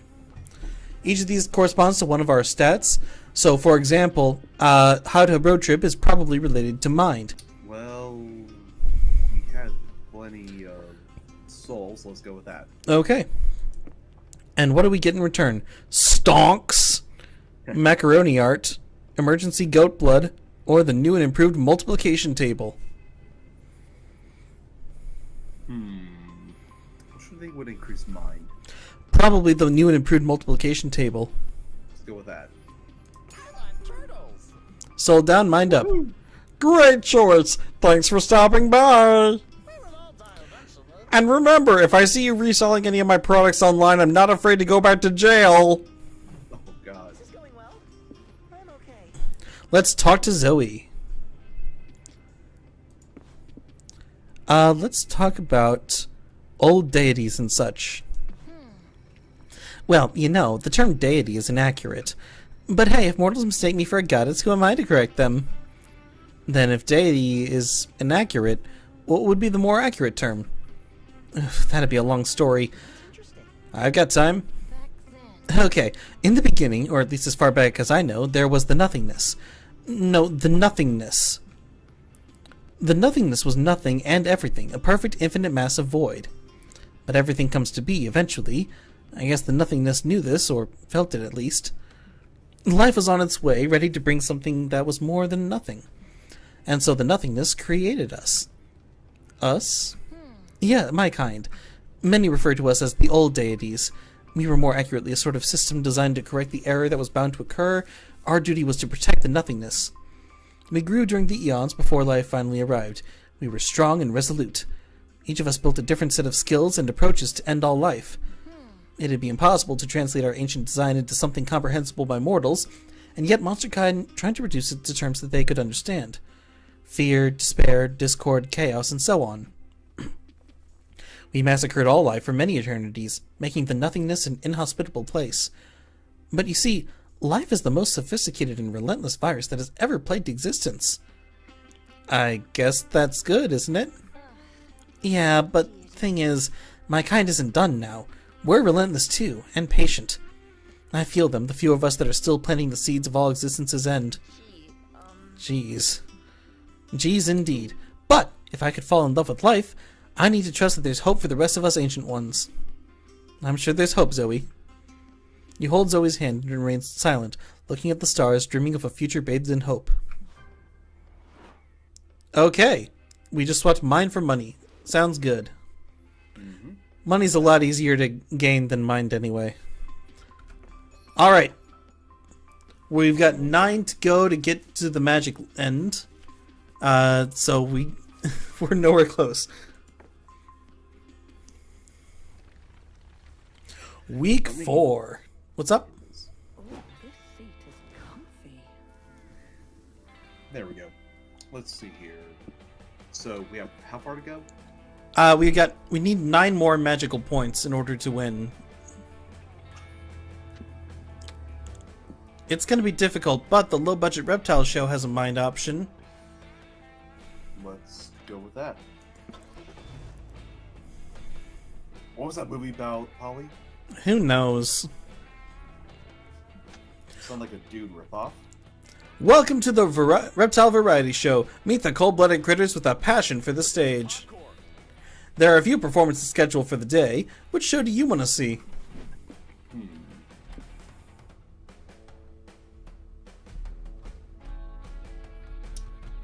Let's go with the improv iguanas.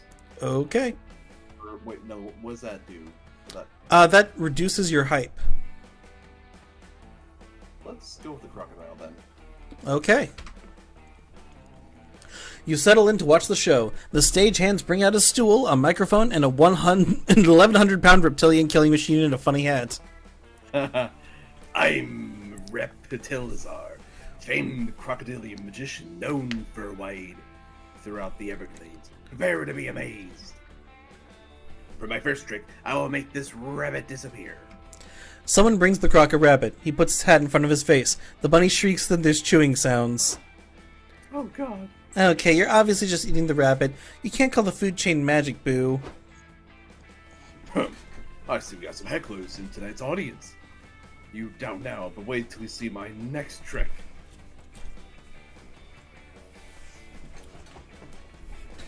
I'll make this entire pig disappear over the course of an hour with the aid of a magical barbecue sauce. You're not even trying! Can't you just make anything disappear without just eating it? Of course I can. I can. Reptilizar can make anything disappear. Anything you can think of. I'll make it gone. Say, if he's telling the truth, that could be really useful. And if he's lying, it's all the more entertaining for you. What do you ask the croc to make disappear?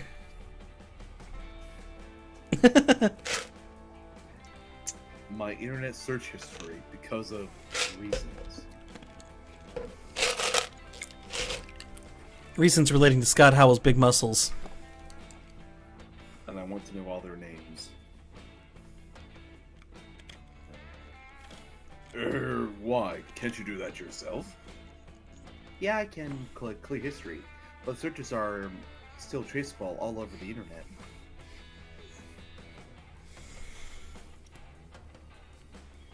The only way to truly make my Google searches go away would be with magic.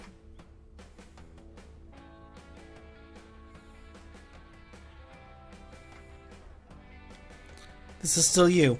Fine. Let me see your laptop. Good God, these searches. That one's weird. That one's weirder. And this one's downright concerning. I don't even know what this one is. Oh, you don't? You should look it up. Do it. Don't do it, bro. Polly's got me got me with this prank too. What you're about to see changes you.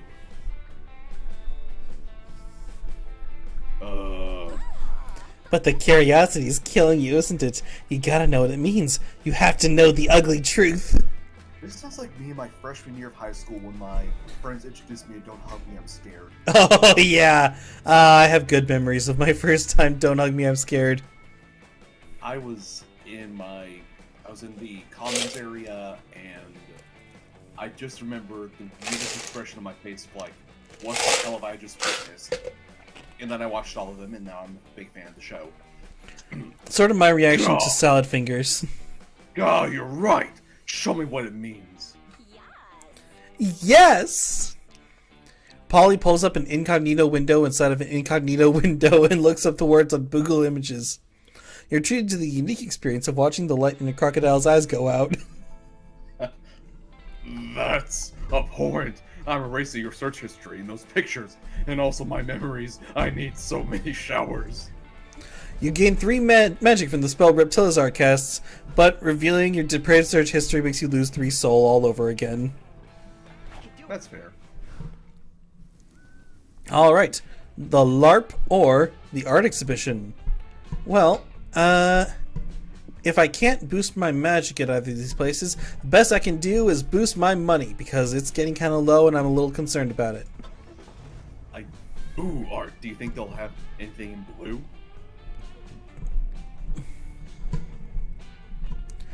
Art is beautiful. Art is emotional. Art is a raw, unfiltered exploration of the monster condition.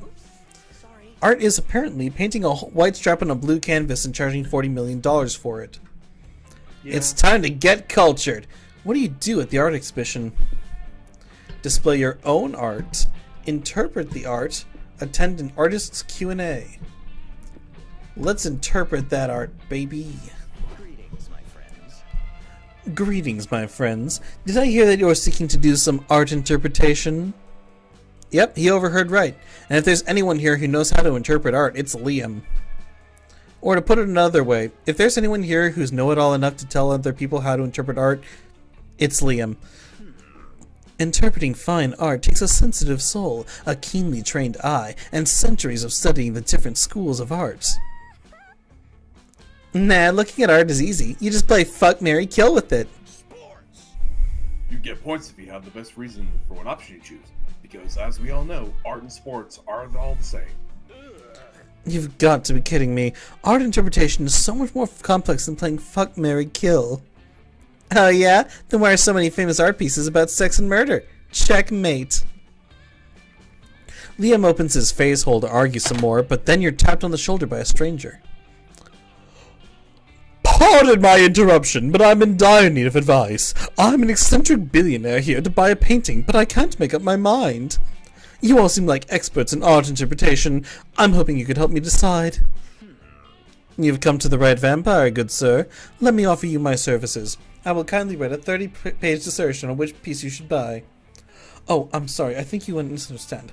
I was just wondering if you could look at this painting here and tell me if you would fuck, marry, or kill it. You got this shit! You take a good look at the art and choose.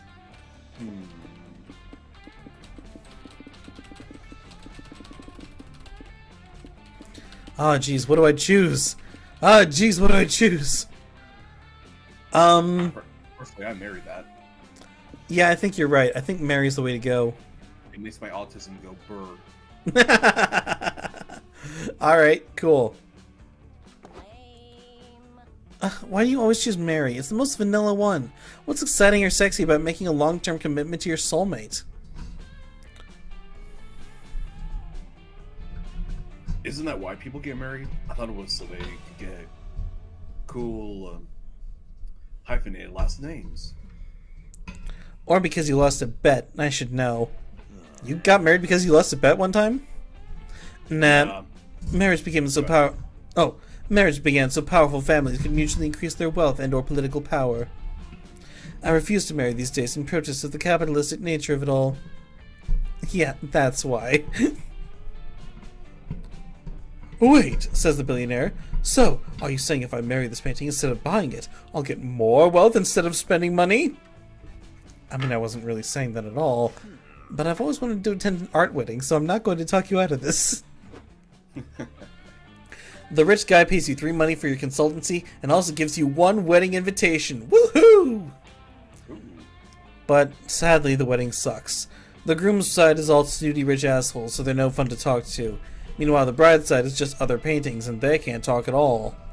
Polly was right. This is what you get for choosing the most vanilla of the 3 options. Rejoice in your -3 hype. Oof. Driving is so relaxing. You chose a boring thing, Bren. Come on. Alright, do you want to go to the regular motel or the roadside wig museum? Let's go to the regular motel. Alright. Look at this meme. Did you just key smash out loud? Apparently. Nice.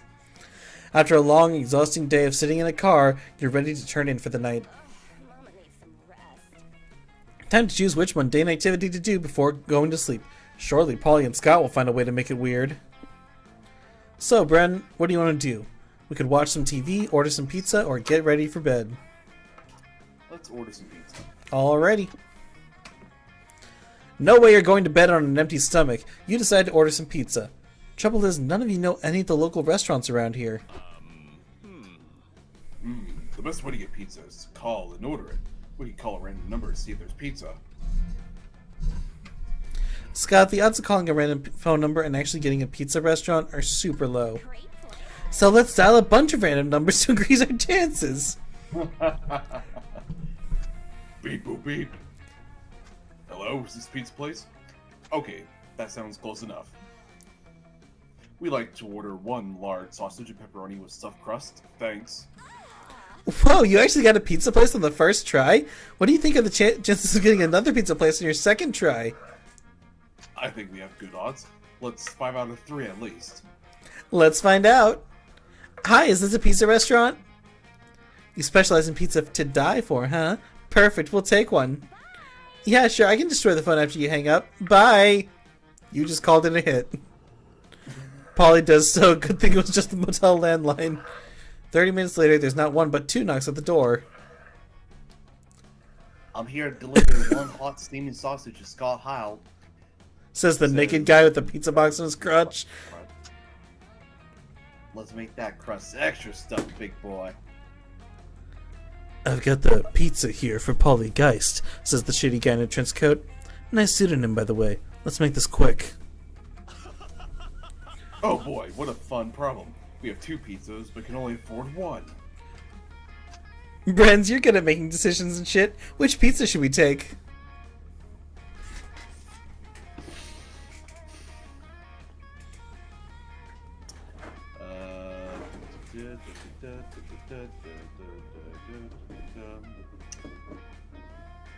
Let's go with the sausage pizza.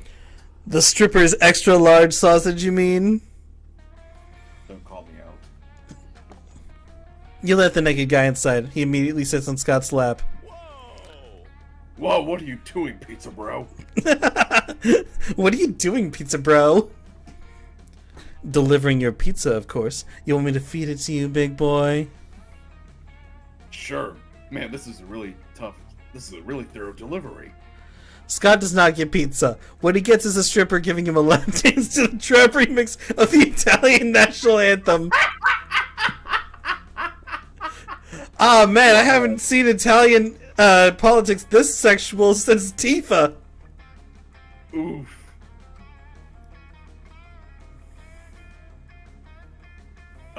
Nice dance, but you haven't given me any pizza yet. When's that gonna happen? Oh, you mean you want more? Maybe you want a side of delicious fries. I'm sorry? Yeah, I guess I'd go for some fries. The stripper opens the door, and another stripper walks in wearing French fry nipple tassels.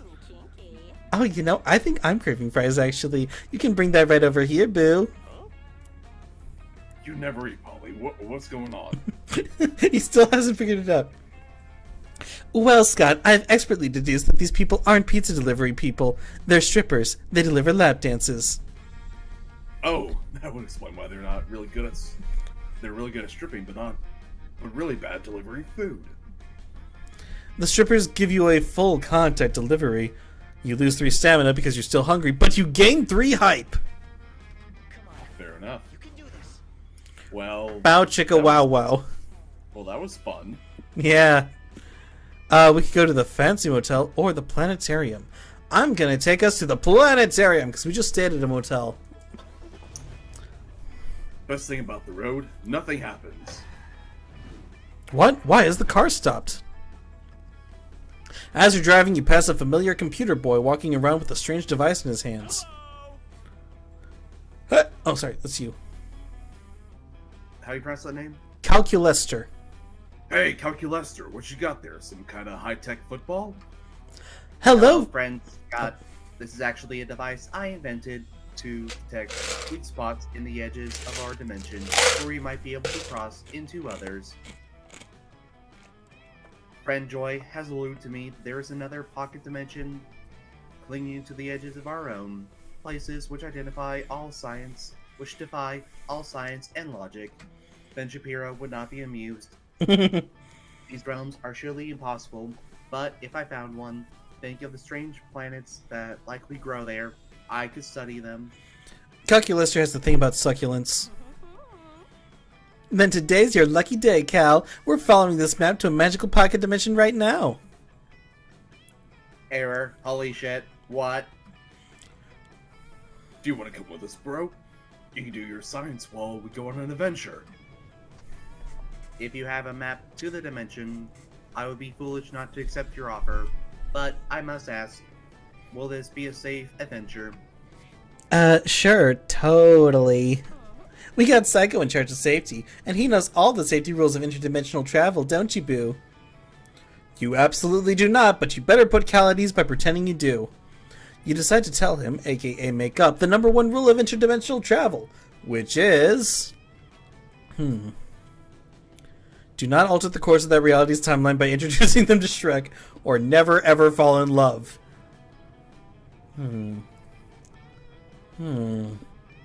Ah, jeez, this is really tough. I have no idea what either of these have to do with anything. Maybe this one, like, boosts mind at the cost of hype? And this one costs hype, but boosts... soul? Either way, Maybe we're costs... not really in a bad spot right now. So Yeah. it's up to you. Alright, I'm gonna say... do not alter the course of that reality's timeline by introducing them to Shrek. Wait, really? I knew Shrek was one of the greatest films ever made, but is it that big of an interdimensional deal? Yes, Shrek plays a surprisingly large role in the course of history and Societal. societal norms. For example, did you know that our timeline wasn't even meant to have Shrek, the Shrek franchise? No way. I can't imagine life without Shrek. And yet, such a life was almost our destiny, until an interdimensional traveler brought a DVD copy of Shrek 2 into our realm. This threw the monster realm into a frenzy, and diehard Shrek fans worked tirelessly to reverse engineer what the original Shrek must have been about. At first, it was a beautiful collective effort to capture the magic of the original film, but the taste of success was addictive. The Shrek internet hive mind became drunk with power, and continued making Shrek sequels ad nauseum. I really want to know what Shrek became in this dimension. Like a religion? To date, there are over 60 films in the Shrek cinematic universe with no signs of stopping. God, I want to know what Shrek is about in this dimension. At this point, he's probably fighting hoodwinked. Some theorize that there is a limit to how many iterations of Shrek can exist in liminal space, meaning that with every mediocre Shrek sequel we create, we bring our world one step closer to total Entropy. and chaos. I knew that word. Of all the words Shit. I knew that. How do you know so much about this, Calculester? I am inextricably connected to the internet at all times. I know more about Shrek than I ever wanted to know.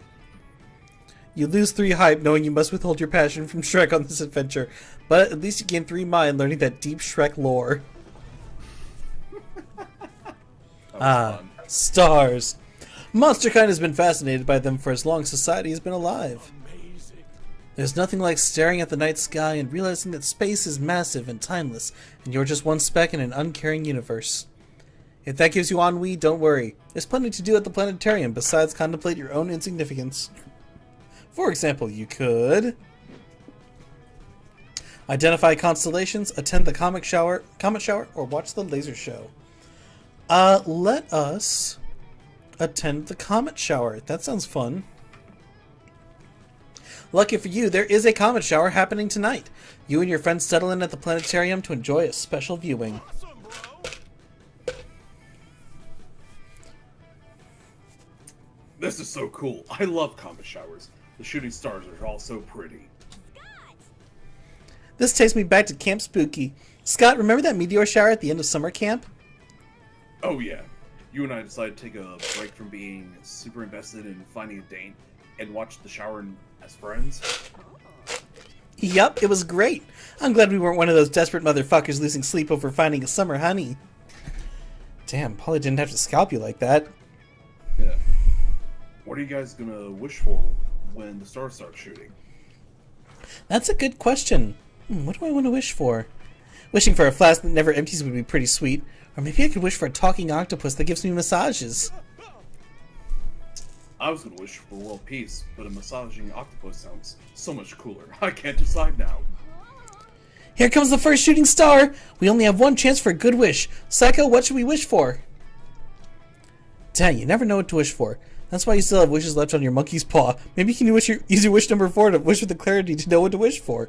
Or forfeit the opportunity to sound cool and spend your wish on a selfless deed. Wish Scott hadn't put his hand in that marmalade jar that was full of wasps. Well, I don't want to use up the monkey paw because that'll waste magic, and we're trying to get the magic ending. So, we're gonna do a selfless deed. Hey, Scott, I wish you hadn't put your hand in that marmalade jar full of wasps. Hey, that's a good wish. And it's really nice of you to use your wish to make my life nicer, Psycho. Scott, that reminds me, is your hand still stuck in the wasp-infected marmalade jar? It sure is. Man, I probably have my hand in this thing for like 4 hours now. Damn, that's right. I remember we were gonna try to get it off, but then we got distracted by that cool-looking cloud and totally forgot about it. That club is so cool, though. It looked like a duck riding a skateboard upside down. But then, if you squinted at it and stood on your head, it looked more like a walrus taking a sponge bath. And then, when the wasp stung my eyelids and made them swollen and puffy, they clouded like a guitar-playing snail. The wasps? Oh, right, Scott! We almost forgot about the jar again! Haha, you're right. The cloud's so cool. It's still distracting us. Well, better act now before your short attention spans run out again. You smash the marmalade jar with a hammer and the angry wasps fly away. I feel a lot better now. Thanks, Psycho. Whoa, do you guys grasp what just happened? Psycho wished on the shooting star for Scott to be freed, and his wish came true! You're right, Psycho. You're right. Psycho's like a star-wishing wizard. Huh, Nightmare's apparently making doom. That's cool. If his wish was bound to come true, though, it's a shame he didn't wish for something cooler, like 3 matching aquatic bikes or something. Whoa, you're right. That would have been really cool wish. Oh well, guess it's a missed opportunity. That's a shame. You lose 3 hype, but gain 3 soul for being a good friend to Scott.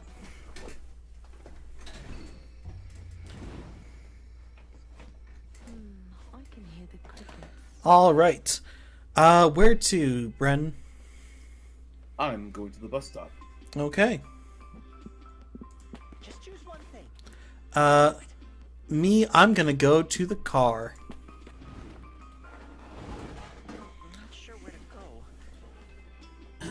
We're gonna be a risky traveler, baby. Gonna sacrifice a little bit more hype for a little bit more mind. No, for a little bit more magic. Peace and quiet. All right. Do you want to talk to Zoe or change your hitchhiker? Let's. Well, what do you think? It's always been fun and all, but you want to take a shot with someone new? Well, the more we keep her... Sure, let's do that. Change tiger. Damien, for 1 week, every turn you'll gain hype and lose stamina. That could be handy, especially since we're down to 4 hype by now. Or Vera, you'll gain money and lose soul.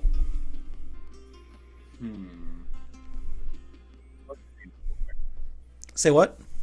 Back to Damien. Let's see here. We definitely need the hype, but stamina's already pretty low. Stamina's pretty low, but it should be okay. Remember, we're just going for magic here. Let's go to the demon boy. Okay. Zoe left the party. You invite Damien to join your road trip.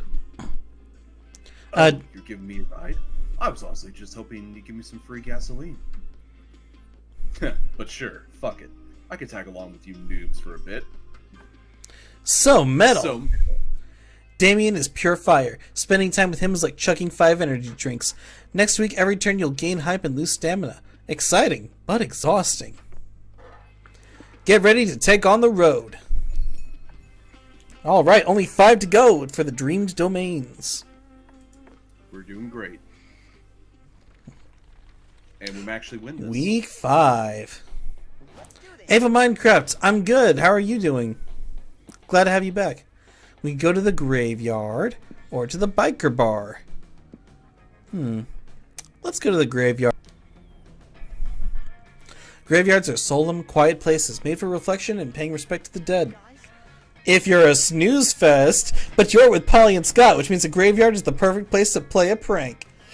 Oh no. The only question is, what's the best prank to pull? We could raise the dead, spook people by posing as ghosts, or crash a funeral. Let's pose as ghosts. Why not? You get a moment alone with Polly and Scott and pitch your sheet ghost idea to them. They're immediately on board. You spy your first victim laying flowers on 3 graves. You sneak up behind their gravestones and wait for the right moment and pounce. Boo! Oh, I'm a ghost. Close enough. Oh god! Where did you 3 come from? That's you. Oh right. We're ghosts! We've come to haunt you and make you pay for your various crimes or whatever. Wait, you mean you're the ghosts of Casey, Tori, and Alex? Guys, it's me, Mateo, from the Polycule. The what? I know I deserve the eternal torment you have in store for me after the fatal sex swing accident that killed you 3. If only I'd assembled it correctly, but I was too lazy to read the instructions, and that laziness cost you all your lives. Bruh. Note from the devs, we must point out that assuming all poly relationships are kinky is oversimplistic and plain wrong. Some might be, some are not. This one was. I miss you all so much. Is there anything I can do to show you how sorry I am? Seriously, I'll do anything. What do we do, Polly? I think this guy's confusing us with someone else. Just roll with it. The first rule to good pranking is not knowing when to quit. Well, if you aren't bailing, then you're taking advantage of the situation. How can Mateo make it up to you guys? Invest $1,000 in the hottest new business on the market. Polly and Scott's edible food. Or give us that sandwich you're eating and we're square. I'm going to say... Be nice. Give us that sandwich you're eating and we're square. Fine, it's just... I'm already halfway done with the sandwich, and I had to go across town to the good deli to get it. Are you sure I can't just devote the rest of my life to honoring your memories or something? Maybe donate to an organization that prevents sex swing deaths? Nope, we want the sandwich or else your soul burns in guilt and agony for eternity. Them's the rules. Defeated, Mateo gives you all the sandwich. It's a BLT on rye. Yum. Nice. Wow, I'm actually glad I did that. My soul feels lighter now that I'm absolved of the guilt of... Yeah, cool story. Yeah. These tomatoes fresh. It's delicious. The sandwich really is good. You can see why Mateo considered giving up spiritual salvation for it. You gain 3 stamina from your snack, but lose 3 soul because you stole it from a grieving widower of 3. You know what? I got some gluten-free bread in the freezer. I think I'm gonna have some. I think I'm gonna actually have BLT tonight. Sounds fun. What we got? I thought you were going out to eat with your partner tonight. We had a change of plans, but Oh, that sucks. we have All a right. plan B now. So Do- let's see here. The factory workers assemble. Or the Pancake Diner. Let's go to the pancake diner. Alright. How much pancake can you pan-take? Doobie-doo. Oh, sorry. That's you. Doobie-doo, driving casually. Wait, something happened. Previously on The Coven, now streaming exclusively on BTFL Glitch Flicks. You've broken my heart, you merciless witch! We're through, and I'll never help you with anything again! New is definitely up to something. I sense disquiet in the universe. And since we're near the season finale, it makes sense for one of our big ads to pull some shit. Duty calls. Then it looks like I need to figure out what he's doing and stop him. I just need some intel. All the clues are pointing to this bar, and meeting shady characters at dive bars is a tired yet true trope. It's mostly where I can find answers. We open at the Midnight Cantina, a popular bar for villains, knaves, and ne'er-do-wells, and occasionally the heroes that haunt them. Hello, barkeep. Tell me, have you seen any shady characters here lately? Everyone who drinks here is shady, toots, says the bartender. I guess you could start with the weird ghost and werewolf doing shots over there. Wait, a ghost and a werewolf? No, please, it can't be. Hey, it's Joy. How's it going, bro? Want to watch me take this tequila shot with my nose? Actually, it's good we ran into you. We're on our way to a magic pocket dimension, and magic's already a thing, yeah? You should come with us. Ugh, I know what dimension you're talking about, and I'm not going there. Not after what happened last time. Wait, what? Sorry. I will slap you if you try to take away my himbo. I'm sorry. I will literally come out all the way to where you live and I will smack you. It'll be Okay, I worth get the it, I chance. get it. Wait, what happened last time? Did I miss the part of the previously on section? Just then, a man in a dark cloak shows up. Give me whiskey, he says to the bartender. Make it quick. I don't have much time before Lord New needs me to return. Hold up, are you one of New's henchmen? You have to tell me what he's up to. Tch, you're wasting your time, hero. I'll never tell you that the details of the Lord New's next big plot that's taking place next weekend. Oh, it burns! I forgot how hard it is to take shots up with your nose. It's okay, bud. You'll get it next time. Try taking this next one with your ear. Stop it, both of you. Your stupid antics are ruining the gritty urban fantasy vibe of this interrogation.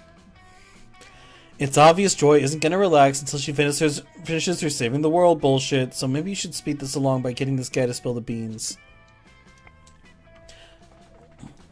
If he's not spilling the beans, you may need to do it for him. Flip the table to spill the beans he's eating. Or, waterboarding might be too much even for you, so what about snowboarding? Let's do snowboarding. Alrighty. Oh. Ah, shit. Our hype wasn't high enough for snowboarding. I'm sorry. Oh. You're threatening to torture me with snowboarding? No, I'm threatening to treat you to snowboarding. Snowboarding is cool. Is it though? It is if you're really into it. Okay, but I'm not. But maybe you will be. Don't knock it till you try it. That's fair, but consider, if I tell you guys about Lord New's plot, he'll definitely kill me. I'm not going to risk my life over a hobby I don't even have. Damn, Brent, this was a really dumb idea in retrospect. In retrospect, it was a dumb idea from the start. Just get out of here, all of you. Sigh, why does nobody properly appreciate the magic of snowboarding? You lose 3 hype. Uh-oh. Yep. Breakfast is the most important meal of the day. Good thing we have Damien, huh? And the best breakfast is a fluffy stack of carbs smothered in syrup. You see that this diner has some absolutely enormous menu options. I hope you're hungry. So many pancakes to eat, so little time. What sort of meal do you want to order? We could just eat food like a regular person, eat the biggest meal, or enter a pancake eating contest. Little fun story. When I was a lot younger, I entered a pancake eating contest and I lost. So I want revenge. So we're doing that. Okay. You went to the diner and are greeted by the hostess. Welcome to the pancake paradise. Are any of you entering our pancake eating championship today? Championship? No, I don't want any warm-up drills or anything. I think I'll just cheerlead from the sidelines. Brens and I might give it a shot. Maybe there's a cool prize. Psst, want me to mix some laxatives into the pancake batter to ensure our victory, Boo? Tempting, but no thanks. If I'm going to eat a disgusting amount of carbs to win champion competition, I'd rather do it on my own merit. First, you guys need to complete this readiness questionnaire to see if your body can handle the amount of pancake you're about to consume. 1. Are you legally allowed to consume pancakes in this country? This one, yes. Let's hope she doesn't ask about Croatia. 2. Do you have any syrup allergies? Nope, the only thing I'm allergic to is not having a good time. 3. Have you taken any appetite-enhancing drugs? Entering the competition with the munchies is strictly forbidden. Nah, I'm clean. Today. Fuck! Guess I'm disqualified. Alright, Brens, you're good to enter. Which weight class do you want to compete in? We could do the Pancake Boy Jolly Race, Born to Pancake, the Epic Pancake Tournament arc, Pancake to the Death, or Pancake Beyond. Consume the concept of pancake. Let's pancake to the death. Where the other competitors are waiting. Many of them have colored hair and weird outfits and general protagonist vibes. I've mastered the art of ancient pancake jutsu, one of them is saying.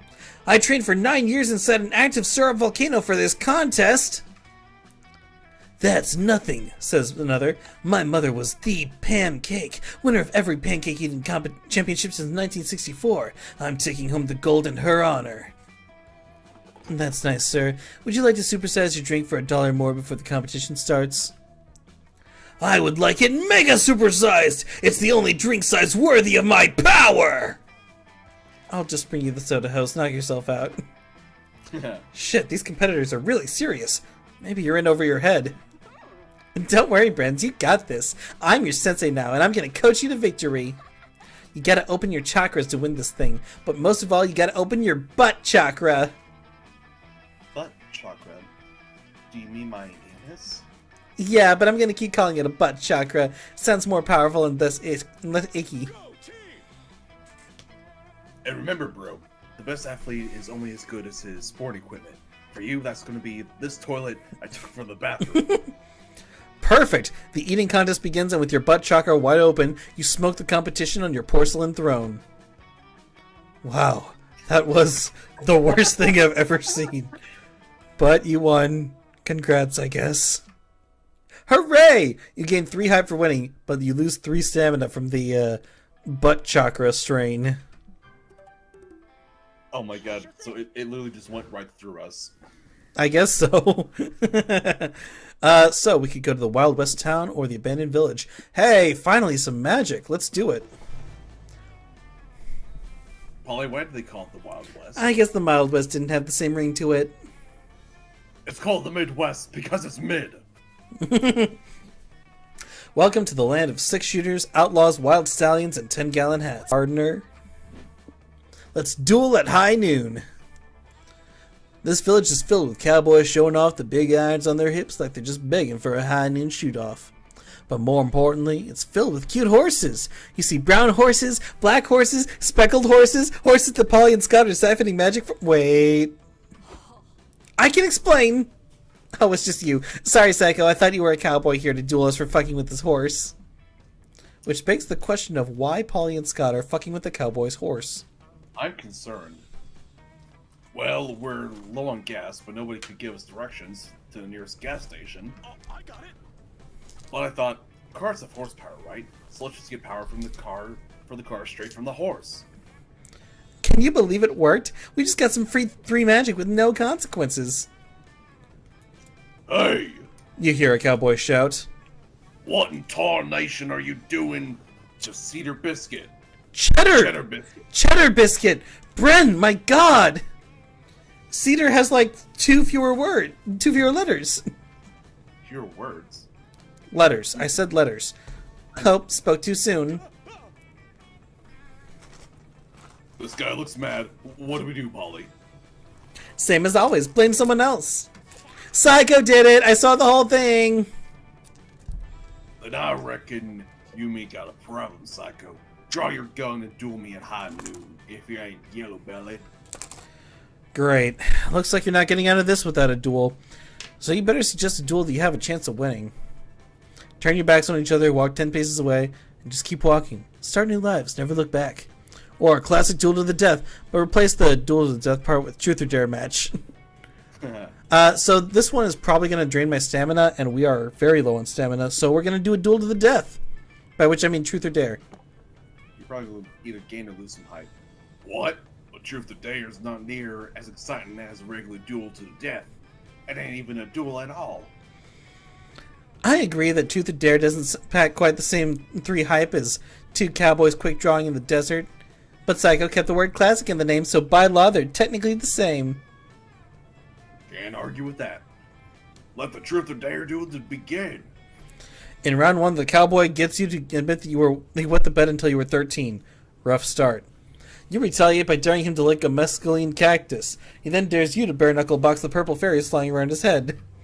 You point out that you can't do that because he's hallucinating them, but you lose a point anyway. It's looking bleak, but then inspiration hits you. You dare the cowboy to shoot himself in the leg. Normally I think that shooting myself in the leg is a pretty dumb idea. But I don't have to lose.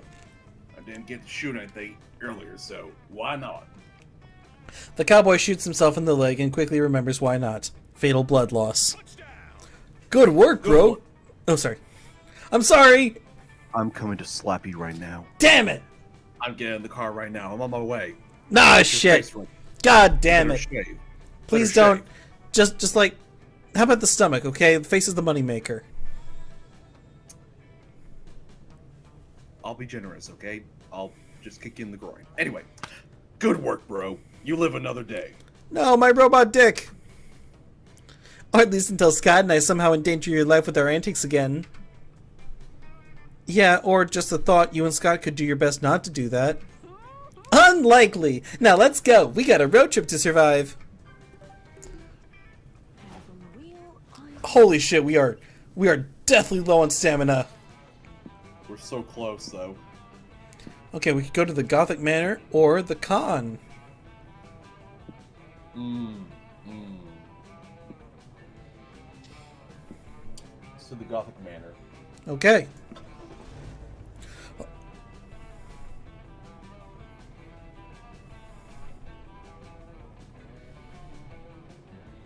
You're driving along when the road is flooded by a sudden thunderstorm. You have no choice but to pull over and look for shelter. Aw. But in the velvet darkness of the blackest night, burning bright, there's a guiding star no matter what or who you are. You know how the lyrics go. With wet newspapers over your heads, you arrive in an ominous Gothic manor, knock on the door, and are invited inside. Once inside, where do you go? We could go to the history transpiring through the walls, the dramatic chambered music, or the exquisite banquets. The exquisite banquets. Yeah, that sounds like a good place to build up stamina. You and your friends follow the sounds of chatter to a large banquet hall filled with all sorts of vintage monsters. There's ghosts in chains, drooling werewolves, ghouls with mottled green skin and rotting teeth. Gang, I'm not gonna lie, these are the least fuckable monsters I've ever seen. What do we look like? Sorry, could you say that again? Your mic's a little wonky. Sorry. You said it, bro. Why do we look like that? I'm gonna blame young adult fiction. Dr. Jekyll, Mr. Hyde, greets a tall vampire of aristocratic stature. Account, maybe? Such a delightful banquet. How did it occur to you to gather all of us classic monsters around your table tonight? Well, Mr. Hyde says, I was washing my cock late at night when I saw it had the mark of a bite. And as my cock got hard and began to rise, I could take a look in good full size. It was a rash. The offender joins in, rattling her chains like a tambourine. It was some sex rash. Oh, I think I get it. Mr. Hyde got some weird rash on his dick and invited all his sex partners over to inform them in case it's an STD. Wow, that's very nice of him to be so responsible for his sexual partners while also making dinner for them to ease the bad news. Totes. And I guess I was wrong by calling them unfuckable. These ugly-ass monsters fuck. They do. They've also all taken seats at the dinner table, leaving you with only 2 free seats to choose from. Who are you sitting next to? You could sit next to Dr. Frankenstein, a man of science, who's surely edifying to talk to, if you can ignore him reminding everyone that the monster's actual name is Frankenstein's monster every 5 minutes. Or the very gothic phantom. You may need to endure their desolate wailing, but their spectral nature may mean you get a double serving of dessert. What do you think? Maybe go for the double desserts? Yes, I think that's the way to go for more stamina. Hey bro, my name's Scott. What's yours? The phantom lets out an ear-splitting wail, grabs a knife off the banquet table, and uses it to carve Abigail into the wall. Nice to meet you, Abigail. You're a ghost, huh? My friend's Polly. My friend Polly's a ghost too. Sup? She's really nice, positive, and fun. Are you also those things? Abigail shrieks and moves the planchette onto nearby Ouija board to no. Damn, this girl's extra. Abigail grips your wrist and shows you a vision of her 9 children dying of dysentery. Oh no, that's awful. You said it, bud. Could you imagine giving birth 9 times? Then Abigail shows you a vision of her husband dying of dysentery, then her mom dying of dysentery, then her mailman dying of dysentery. The Ouija board then spells out, "Now prepare to behold the horrible way I died." Ooh, can I guess first? Was it dysentery? Maybe. It totally was. And you lose 3 mind from beholding all that dysentery, but you gain 3 stamina by stealing Abigail's delicious dessert. She can't eat anyway, so fuck her. Well, that worked. Okay. We are alive. I'm gonna go to the bus stop because we need to get rid of Damien ASAP before he kills us. Yeah. You can go wherever you want. Take me to the picnic table. I want to chat with Polly. Sounds good. Wait, no, that sounds terrible. That's Prank Masters. No! Would All right. that be a bad idea? Well, it just means that our swings are going to be more dramatic this week, which is risky at this late stage in the game. Okay, what about Scott? No, it's the same one either way. Oh, Polly then. You want to talk about her mad chess skills or being a ghost? Let's talk about her mad chess skills. What can I tell you about good old chess? Castle early, control the center, create a favorable pawn structure. I'm taking notes. Look, the best thing you can do is read theory and then play. Play, and then play some more. You need to exercise your chess muscle until the patterns and concepts transcend from reason to intuition. That's my trick, really. I've been playing chess with my mom since forever, and she happens to be a grandmaster. She and I are so different. She's such a calm, collected woman. I love her. And with our personalities being written in completely different languages, chess has become our common denominator, our shared space. We find each other in chess. I think we get to understand each other through chess. So yeah, being raised by a chess grandmaster definitely helps. I agree. I'll say. Nowadays, I only seek out challenging high-stakes matches, or it can get very boring very quickly. I developed a trick, though, to combat boredom, that is. I build stories and personalities for my pieces, and then I play accordingly. My B1 knight is secretly in love with my F1 bishop. I must move the knight close to its lover and be ready to sacrifice it to save the bishop. So I focus on all these little stories and whatnot. That way I don't get bored by an otherwise too easy match. Don't tell Liam. I always need to do this when I'm playing against him, and I suspect he thinks he's putting up a fight based on how focused I seem. It's cute. Silly Liam. Yeah, silly Liam. Anyway, yeah, I do love chess. Okay, I need 5 minutes. We're gonna change hitchhikers real quick. Yeah, cause ooh, so we could do Miranda. For 1 week, you'll gain stamina and lose mind. That seems like a decent proposition. Or Moss, you'll gain a random resource and lose another random resource. Sorry, Moss, I'm gonna go with Miranda. Damien left the party. You invite Miranda to join your road trip. A road trip? How exotic! I'd love to go! My silverware suitcases are over there. Once you've loaded them into the car, we can work on my clothing chests. Are you sure this is worth it? Yes, it'll boost her stamina. I'm just saying. Miranda has brought lots of snacks as she's learning to eat by herself. She's also brought lots of questions on how everything works. Next week, every turn you'll gain stamina and lose mind. Okay. Alright, I'm up first. 2 points to get to the, to Dream Dominions. We're almost there. I can already taste it. We're so close. Come on, Alright. gas station. Everything is so relaxing. We could go to the lake. Hey, there is magic there. Or the world's biggest potato.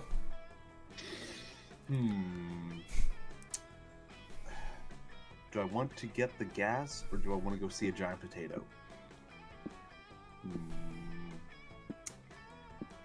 Let's hit up... Quit moving, it's distracting me. Potato. Alright. The world's biggest potato really needs an potato.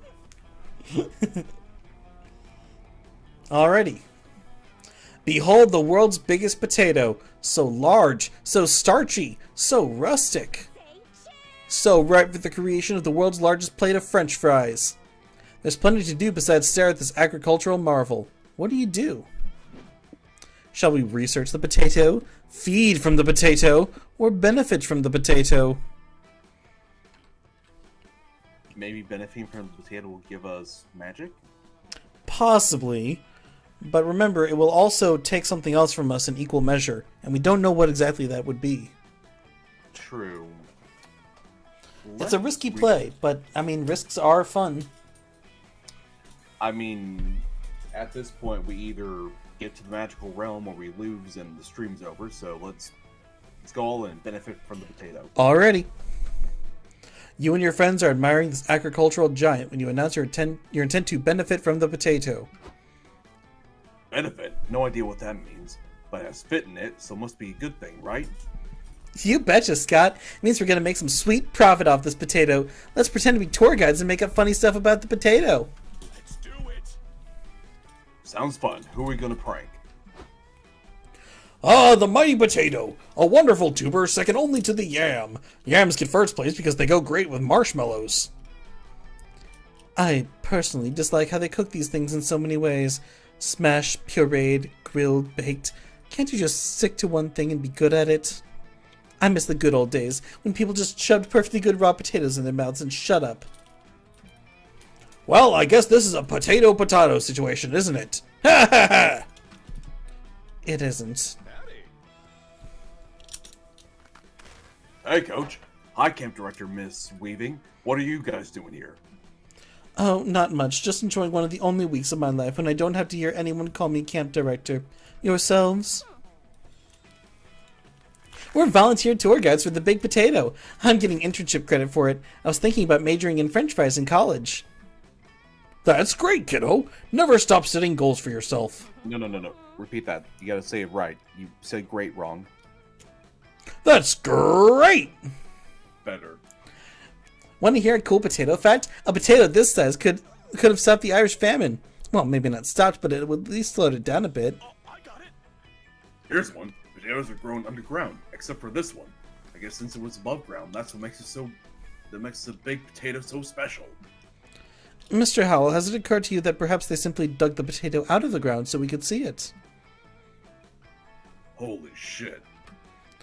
Okay, Brens, I'm passing the ball to you. I'm passing you the ball while Scott hits the bench. Give me a real slam dunk of a potato fact.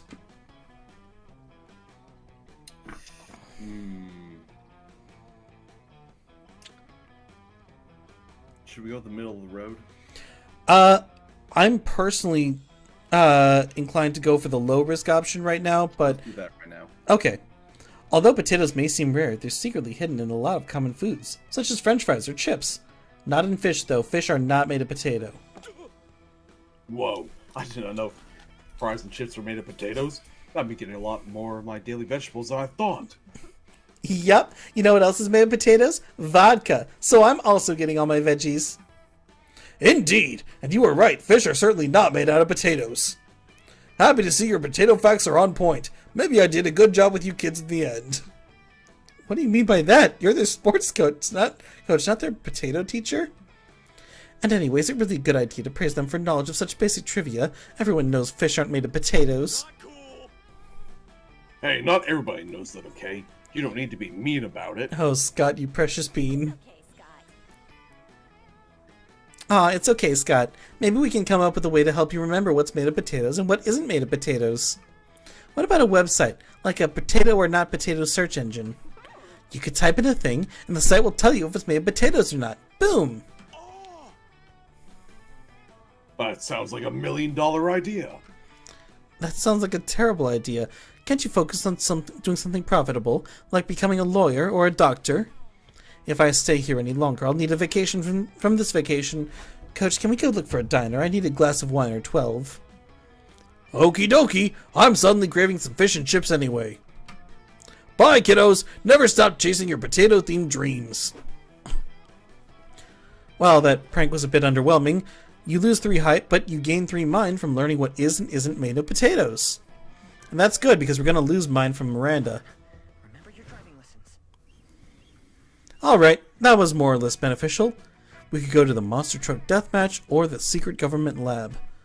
I guess the deathmatch doesn't really help us either way, but whatever.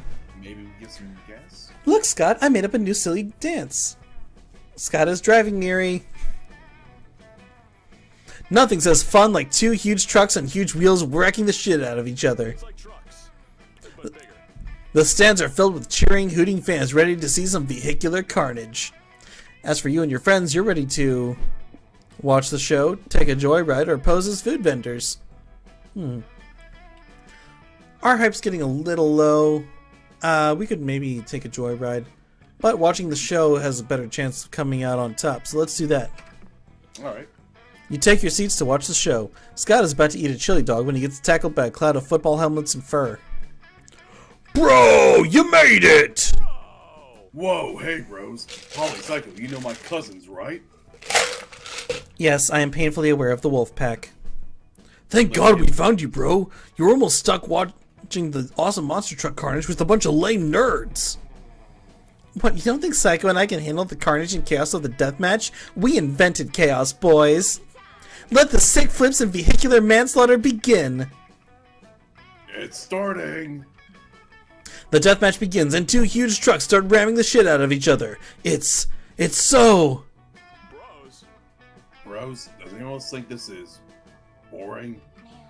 You're right, Scott. The day I've always feared has come to pass. We've become so addicted to fast entertainment at our fingertips that not even a monster truck rally can hold our attention. It's the damn referee making this thing suck. Quit calling fouls, asshole. We want to see some real carnage. We want to see someone die.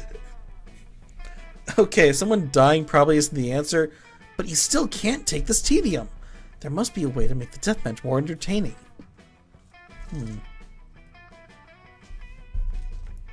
Okay, so that's a good way to build up soul, which we're also pretty low on.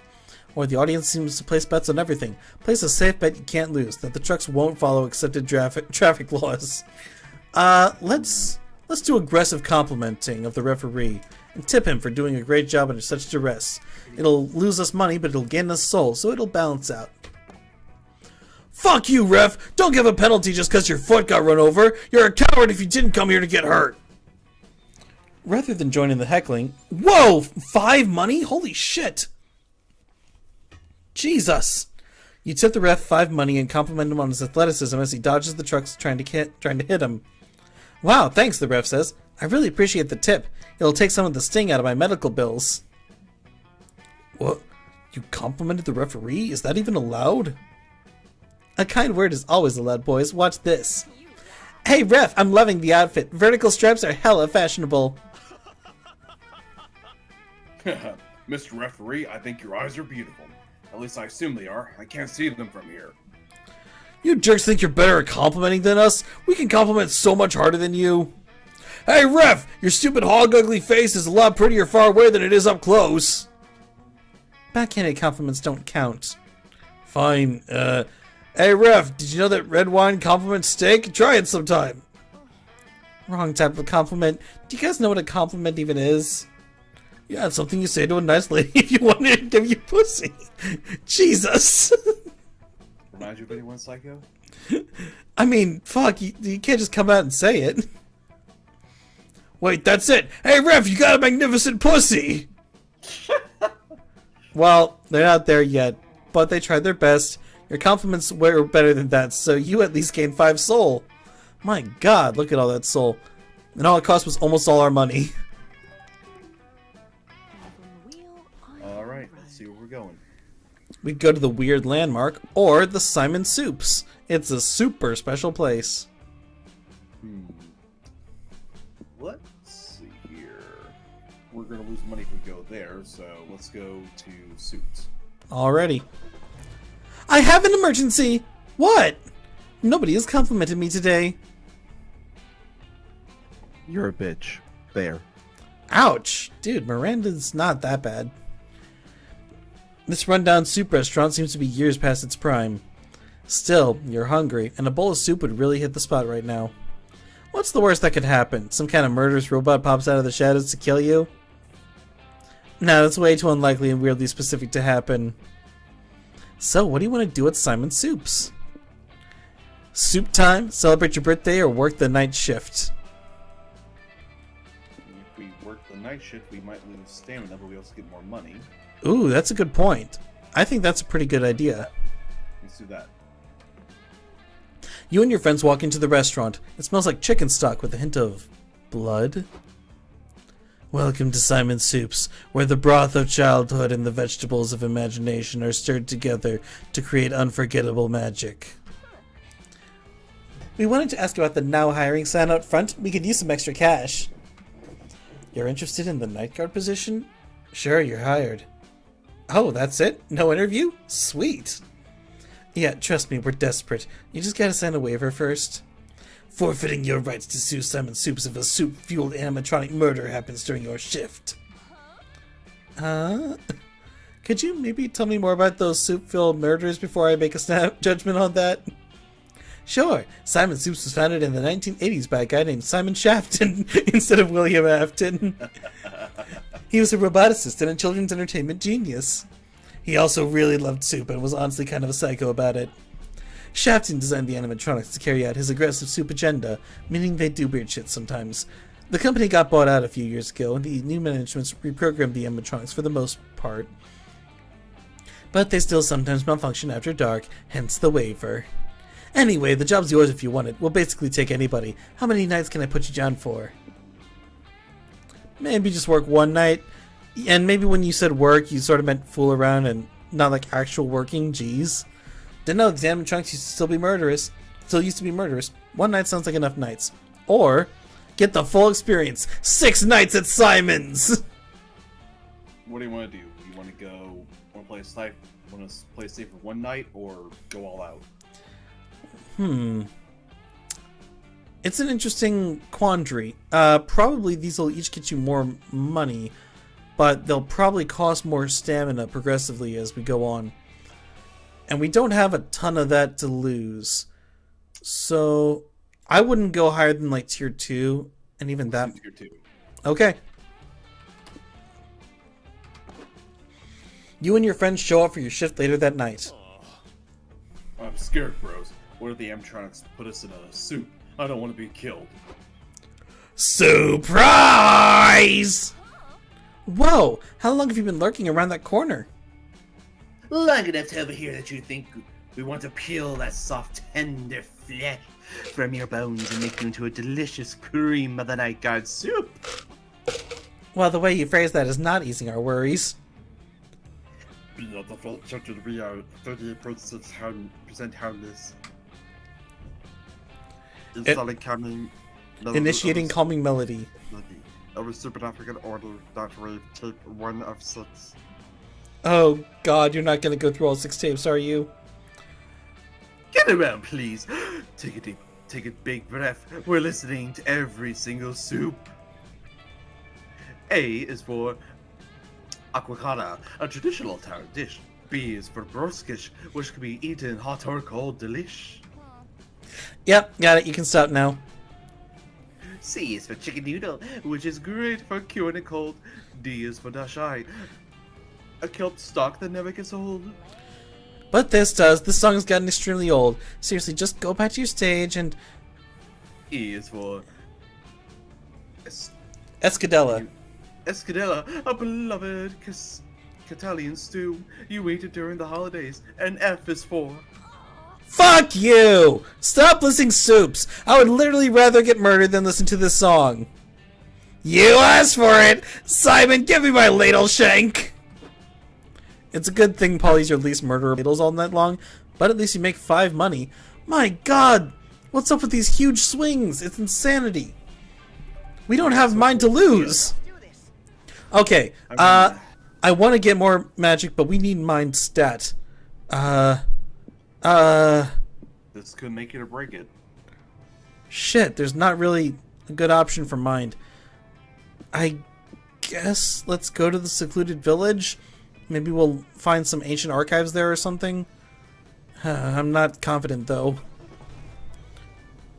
Man, it'd be great if something random happened right now. What? Why is the car stopped? You're driving and Miranda's riding shotgun, giving you directions. Too bad she's the worst navigator in history. So, according to this map thing, we should head west to reach the ocean. I'm sorry, we should head west to reach the ocean. It's pronounced west, and again, I'll remind you that we aren't trying to drive straight into the ocean. But I miss the ocean! I don't like the desert, it's too dry and sandy. It's all the worst parts of the beach with none of the water. I understand, but can you rant later? Right now we need you to tell us where to turn. Turn. Oh, that reminds me, Psycho, it's your turn to braid my hair. Well, Miranda, that'll be pretty hard to do while I'm driving. I don't think you're really grasping the importance of the fact that I'm driving. Look, Miri, your lovable ditch stick is as cute as ever, but right now we really need you to focus on... Yes, you're exactly right, Polly. We do need to focus. Focus on this beautiful song I just made up about how great I am at being navigator. I can show you the road. Big and winding, confusing. Tell me, peasants, when did you last let a princess be your guide? This would be the first and last time for me personally. A whole new road. A motor-tastic way to move. No one to tell us no or where to go. You're supposed to be telling us where to go! Oh, right, silly me. Psycho, you need to turn left 5 minutes ago. God damn it. You'd honestly be better off if Miranda was distracted so you could just drive in peace. But what would distract her? Keep her mouth busy by using the emergency ice cream, so that's a stamina penalty, or give her an assignment to write that you will review when you arrive at the next stop. That'll take mind away. No. This is giving you mind no matter what. Okay. See this guy up here?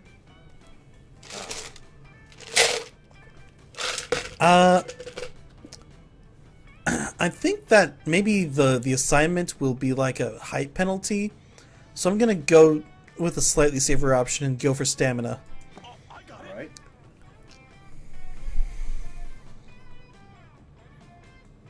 That's you. Woohoo! Ice cream emergency. It's my favorite emergency. Scott uses the emergency hammer to break the case protecting your emergency ice cream. One of these days you should really sweep all the broken glass out of the back of the car. This is ice cream, you say? I've never tried it myself. I'm used to having my serfs do all my eating for me. So this is your first time having ice cream? Wow. I can't believe we get to be here for a big life milestone of yours. Yes, and I'm glad you're here, Scott. I'll need some guidance in losing my ice cream virginity. Come on. Can do, bro. Just put your lips on the ice cream and go to town. Goodness me, this is fantastic! How have I never experienced this creamy delicacy before? Just goes to show the magic that can happen when you step out of your comfort zone, boo. Mary, you know we have spoons, right? You don't have to plunge your face into the ice cream like a pig eating from a hay trough. The good news is that Miranda loves the ice cream, and the better news is that she can't babble with her mouth full. Sweet! You bask in the peace you've achieved by distracting Miranda, and you gain 4 mind. But by sacrificing your ice cream, you also sacrificed 4 stamina. Small price to pay for the mind. Yeah, true. This entire city is protected by a giant impenetrable wall. Strange. The guards at the gate seem just as surprised to see you as you are to see them. We've never had visitors before, they say. How did you escape the jaws of the ravenous giants? You don't really know what they're talking about. You get the impression these villagers don't get out much. Some further investigation of this place is warranted. What do you want to check out? Okay, one thing that we actually do have a little bit of a surplus of is soul. So we're going to say the people and hope that whatever we lose soul for is something that we gain that we need. Because pretty much everything else is something that we need. Yep. You all head to the plaza to see what's up with this place. People are milling about, buying groceries and polishing their weapons and praying. Everyone gawks at you. Outsiders, they say! Welcome, welcome! You're the first sign of the outside world we've seen in decades! Wow, wild. So you guys really don't know anything about outside life?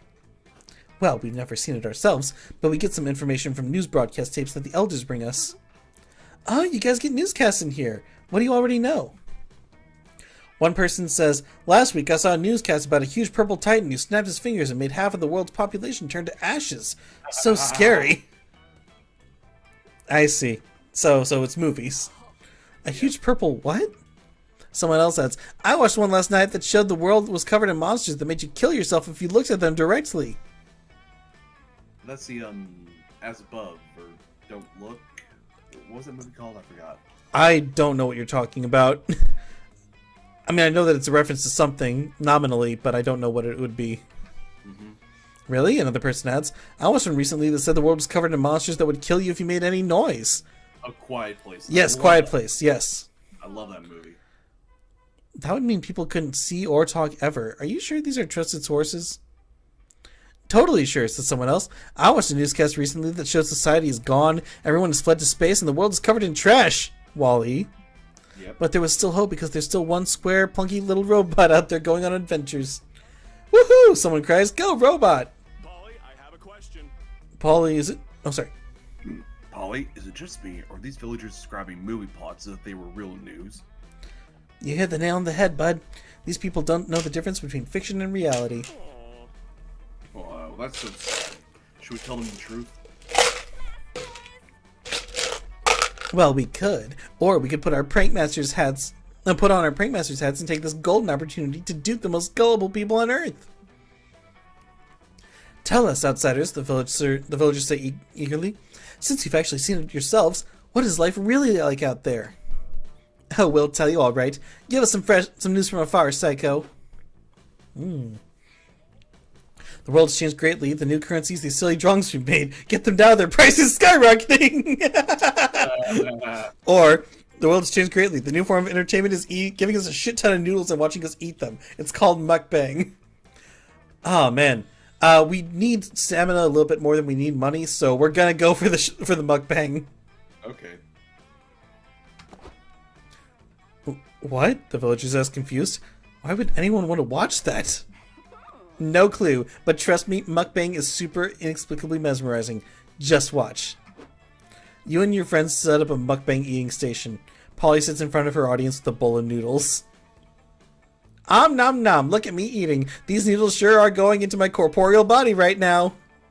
Watch me chew these carbs up with my real mouth and teeth. You know you love it. Is it just me, or is she talking like somebody who doesn't actually know how to eat food, one villager asks. Don't be a hater! This is totally how eating works! I know because I do it every day with incredible regularity! Despite the hater, the other villagers are entranced. In all honesty, they say, I don't know why I'm so invested in this, but I am. It could be how yummy the noodles look, or how attractive the girl is, or the hypnotic sound of her chewing, but I'm obsessed. Yep, that's definitely my chewing noises. Crunch, munch, chew, chew, swallow. It's not. What they're hearing is actually you and Scott hiding under the table, eating all the noodles Polly's passing through her body. The delicious pasta, combined with the subtle ectoplasmic residue she leaves on them, makes this an unforgettable dining experience. You lose 5 soul for tricking the villagers, but you gain 5 stamina from your mukbang-sized meal. Okay, that's better. Yeah, although we're still, like, on a knife's edge here. I can hear the cricket. Alright, where do you want to go? Take me to the info booth, because maybe I'll find something magical up there. Sounds good. Just choose one thing. As for me, if we keep losing mine from Miranda, we're gonna die, so I'm gonna get a new hitchhiker. Alright. So, ooh, the futuristic gas station has a magic station. We're going there. And for me, we're gonna change hitchhiker. We could do Liam to gain mind and lose hype, or calculaster to gain one of our lowest stat and lose one of our highest stat. Well, Here's the thing. If we go to the gas station, yeah, we're probably going to gain like 4 magic from it, so we should have a little bit of excess. So I think calculaster is the safe bet. yeah. Miranda left the party. You invite calculaster to join your road trip. All right. Thank you, friend Psycho. This road trip just became 78.6% more fun. Safety measures. Calculator has optimized a road trip algorithm to reduce risks. Next week, every turn you'll gain one of your lowest stat and lose one of your highest stat. Okay. Get ready to take on the road. All right. We're so close. We just gotta not die. Also, it has been a while. We're gonna have to wrap this up soon. Oh, trust me, I'm sure we'll get very close to being done. We just gotta. Okay, I gotta Either choose one does not look good. whether to go to the circus or the Mirage. Let's go to the Mirage. There's a lot more going on there. Mm-hmm. Yeah. Plus, it's not somewhere we lose magic. And I think we've been thinking too much lately. Yeah, it'd be good to get some peace of mind. Whew. Whoa, what sort of place is this? Is it even real? A location this nonsensical could easily just be the product of a dehydrated, overheated brain. But half of the weird shit you see and see on the daily could fall into that category too. So who's to say? One thing for sure, you're gonna explore this strange place. What do you do? Oh, where do you go? We could go to the Wise Talking Bush, the Oasis of 1,000 Scots, or Mirage Town. I'm just gonna go to Mirage Town and do a low risk option. That should be fine, right? I hope so. You and your friends check out the Mirage. It's full of gorgeous oases, flying pigs, unproblematic Twitter feeds, and other things that will never exist. Then you stumble upon an odd gate. It's got a sign hanging over it that says, Welcome to Mirage Town. Do not enter if you are real. Polly, I have a question. Polly, are we real? good question. Part of me wants to say yes because I consider myself a logist. But the other part of me wants to say no because I'm high as fuck right now, so nothing feels real at all. Either way, we should definitely go into this town. It'll be fine. And even if it won't be fine, it'll be funny. Can't argue with that. Behind the gate is a beautiful, nonsensical metropolis that shimmers in the dry desert heat. It's like your childhood imaginary friends and your sleep paralysis demons collaborated on a city blog project. Oh, hello. Do any of you have the time? I can't seem to find a clock that isn't melting around here. Whoa, bro. What are you? I'm Mr. Scribblehead. Pardon me, but are you all real? Yes, we are. Please don't get Scott started on this. I see. Then I must recommend that you leave. Mirage Town wasn't built for flesh folk. This place can be quite taxing on your minds. Nah, I can handle it. I'm Polygeist, baby. Mirage Town may be chaos, but I am made of chaos. Yeah, this place is cool, and I barely use my mind anyway. So we can stay a little longer, can't we, Psycho? What about just visiting the tourist district, getting a coffee and a silly t-shirt to prove you're here, and calling it a day? Well, if you insist upon staying, may I recommend checking out the world's least real cafe? Sure. You all visit the cafe, get some drinks, and enjoy a relaxing sit. This is nice. Doing shenanigans is fun, but I'm glad we took a break and got our +3 stamina. Oh, geez, +3? Really? Oh, no. That means it's probably going to lose 3 mind. Yeah, I guess it's nice to relax and not pull a prank or commit a war crime for once. But remember, guys, we're still the prank masters. We got a reputation to uphold. I'm supposed to be Polly live for the Chaos Geist. I can't let people people think I've started to go soft because I relax at coffee shops all the time. Don't worry, bro. We can still save your reputation. Maybe with a funny souvenir. How so? Look at this one. It says, I went to Mirage Town and did a bunch of crazy bullshit. And all I got to prove was this dumb t-shirt. Okay, it's actually kind of cute. I guess this works. But if anyone asks, we did some wacky ass shenanigans in Mirage Town and they were so fucking insane nobody ever spoke of them again. Agreed? Agreed. Sure, I agree. I already forgot what we were talking about right now. You pay 3 money for your stuff. Whew! Hit the road and get your story straight, but you'll secretly always look back fondly on your chill day at the Mirage Town Cafe. Oh man, that was scary. We were so close to death.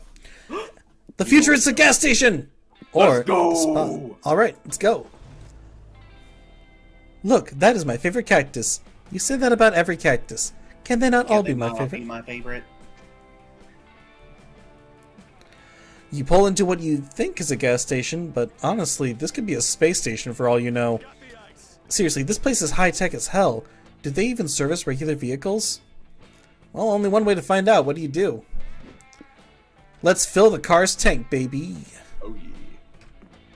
You pull up to a gas pump to get some of that sweet magic car juice. But before you can pay for anything, your pump hums to life and speaks.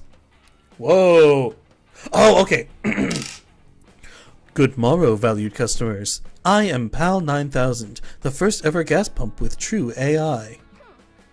So you're like a fancy gas pump with extra features or something? Haha, extra features you say. I am a model that can truly test the limits of what a gas pump can do. I can steal all of your jobs. I can fall deeply in love. I was even designed to experience the very organic predicament of being lactose intolerant. Science truly knows no limits. Why would you want gas pumps to do that, though? I don't get it. Am I being dumb, Polly? Not this time. Software so advanced it could only be described as the first electronic soul. For you see, I can even grasp the beauty of art, such as the majestic place of the bard William Shakespeare. God damn it. So, what services can I dispense for you today? Maybe I could recite some Shakespeare for you. We just want some gas, please and thanks. Ah, with my refined engine, I can sense the intricate metaphors of organic language. You surely mean gas for your soul, fuel for your mind. I can fuel your mind by reciting some lines from none other than the bard's mouth himself, with extra pathos. Well, this could actually be good. We aren't getting that gas, are we? You're not sure if you can fool the most advanced and annoying AI in the field of gas pumps, but you gotta try!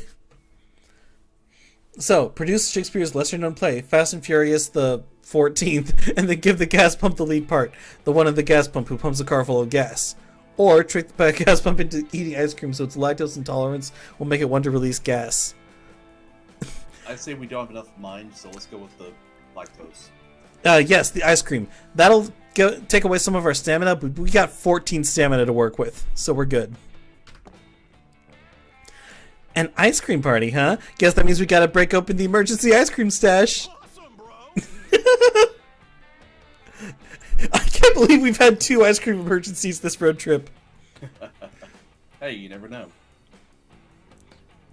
Go ahead. Yes, ice cream emergency. I'll get the hammer. Scott breaks the glass case that once protected your emergency ice cream, and you pass out the goods, effectively losing 4 stamina. Ah, ice cream. Such a mysterious treat for organic life forms. I've heard so much, yet I know so little, for I can read 1,000 pages of content per second, and yet I still choose to read all of Shakespeare's works on a loop. Should I indulge myself with this exotic delicacy? Say what? I said you should have that guy review your scripts. I know, right? You know what, my friends? Unlike Hamlet, I will not be played by indecision. Smear that cream on my pump. You wish that had been worded a little differently, but alright. You stick the gas hose in a pint of ice cream. I feel funny. May it be that ice cream is made out of milk? No, silly. It's made out of ice and cream. It's in the name. Actually, yes, it's pretty much made entirely out of milk. Egads! It seems my lactose intolerance feature will finally be made useful. A tragedy in the making, only comparable to the tragedies written by... We get it! Oh no, oh dear, would it trouble you much if I relieve myself in your gas compartment? Sure, bro. There's no shame passing a little gas. I fart all the time. Yep, unfortunately I can confirm that's true. Knowing that gasoline is basically just gas pump farts doesn't make you very happy, but at least it worked. Take 4 magic and don't think too much about where it came from. Woohoo! That was wonderful. Hell yes. That's exactly what we needed to happen. Okay, so next up we could go to the Rave in the Desert or the Post-Apocalyptic Settlement.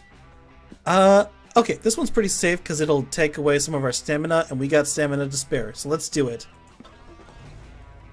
That was some high-tech fuel. I wonder if it'll turn our car into technology. Our car is already... Never mind. The cars are dangerously souped up. The desert is a wasteland of hubcaps and bullet shells. Everybody's wearing leather, scrap metal armor, gas masks, and a lot of black eyeshadow. Welcome to the post-apocalyptic settlement, where the only law to abide is the need for speed. There are plenty of dangerous diesel punk activities to fill your time. What do you do? Fight to the death. You and your friends head to the Death Dome. You find a beautiful woman presiding over the carnage. Whoa, is that Damien? Sup, bro? I like your cute outfit. Shh! Don't call me Damien here! These people know me as the Queen of the Road, a bloodthirsty warmongeress with an eyeliner sharp enough to kill. Mommy, sorry. Daddy, sorry. Mommy, sorry. Yeah, he's pretty, he's something else, ain't he? Anyway, since you're here, do any of you want to fight some of my subjects to the death in the Death Dome to honor my queendom? Yes. I bet Psycho does, and I'm not giving him any say in the matter because I want to see what happens. You have no time to object before you're thrown into the Death Dome and the games have begun. But yeah, so Damien does drag on the side. You fight Bloodbag, the crazed killer who bleeds his victims dry. Then Mad Mickey, a murderous mouse person armed with claws and copyright lawsuits. And finally Buttersock, whose weapon is a sock full of butter. It's surprisingly painful to be bludgeoned with. iCarly. It is iCarly, isn't it? Sam Puckett was a force to be reckoned with. Not bad, noob. But those are just exhibition fights. Now it's time for the real challenge. Bring out Freaky Ferrer. Ferrari. Like I the don't know car. how to speak. I don't know how to speak Russian. Freaky Ferrari is built like a brick shit house and fights with a car engine on a chain. Fuck, you're gonna die. But maybe Damien will spare you from the battle. You two are friends, right? You may be friends with Damien, but the Queen of the Road spares no life. These lawless lands are governed by my thirst for bloodshed alone. But I will let you pick a weapon to use. The fight's no fun if you die in the first 30 seconds. Go grab whatever's left in the armory. Let's see, there's the pen that's actually mightier than the sword. An angry badger duct taped to 5 guns and tied to the end of a stick. Classic. Or the power of love.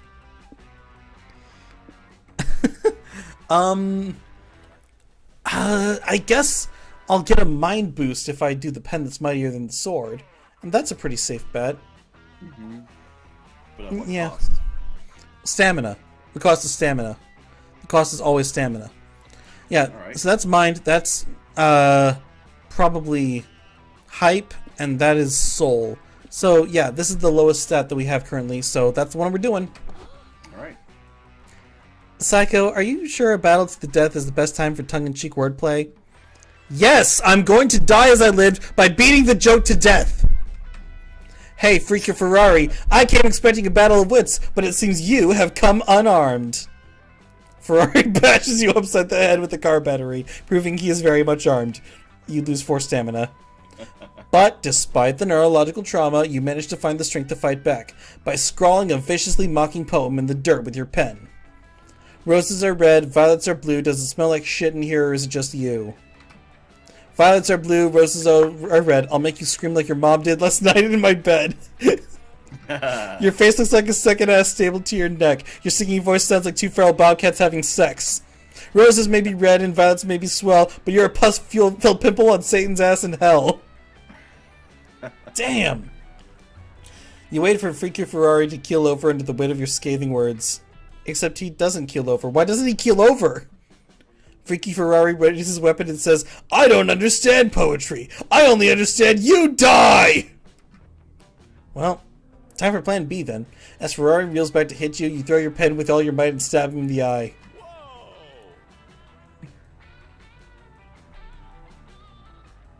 That's you. Whoa. So the pen is mightier than the sword. And I thought it was just one of those sayings that makes no sense. Maybe it is, but not for Psycho. Ferrari's too busy dying of pendant-itis to fight, so you win and gain 4 mind for your cleverness.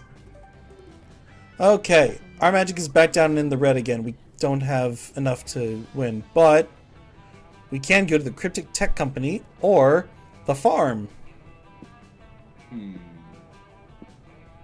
Let's see here.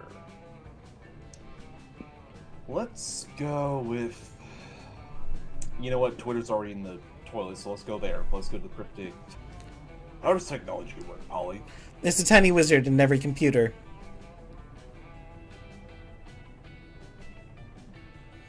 Wow, you've never seen technology this advanced before. The future is here. Finally, you can answer questions like, what's the future of virtual reality? Is crypto really the currency of tomorrow? And what the fuck are NFTs anyway? There's so much to see, but only so much time. You want to check out True AI, the metaverse, or the algorithm? Let's go with the algorithm. Alrighty. You and your friends wander the halls of the tech company until you find a room entirely dominated by a huge computer. Greetings. Greetings, Polly, Scott, and Brenz, says a stilted electronic voice. It is I, Mac, the most intelligent supercomputer ever devised. Really? Do you know what my favorite color is? It's Plonk. You saw it once while you were tripping on acid and somehow access colors only shrimp can see. Damn, you're good. That was a reference to today's comic dub. It was not. It was just incredibly lucky. Mr. Mac, do you know what I'm thinking about right now? You aren't thinking. Whoa, you're right. Good job. Hey, Mac, do you think you could, not listen in on and gather data about us for a few minutes? I need a private moment with my friends. No, I'm programmed to gather data at all times to fill out my database.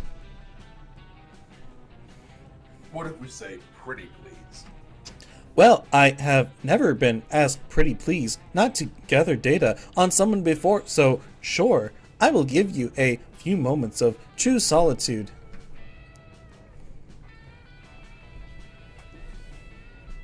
Guys, we have access to a real supercomputer right now. Do you know what this means? If we use the computer to order pizza, it will show up really fast. No, goofball, this is the ultimate challenge for the prank masters. We need to prank this computer so it learns the beauty of monster error and the ingenuity of life. With a Z. But how does one prank an all-knowing, constantly developing AI? Change Polly's social media accounts everywhere so the computer thinks she's a Libra. Replace all of its stored data with pictures of butts. Or make up a fake persona expertly crafted to warp all the computer's predictions. What do you want to do? You know, this is either make it or break it because it's almost 5 o'clock, so we're going all out with a fake persona. Okay. Fuck yeah, let's go full hacker, baby. In order to disrupt your supercomputer, we're gonna have to totally remake your personality, Brenz. Like changing your name, your political opinions, making you the CEO of a disruptive corporation, making you way more charismatic than you are right now. Oof. I want to help. Maybe we can add something about frisbees. Frisbees are really cool.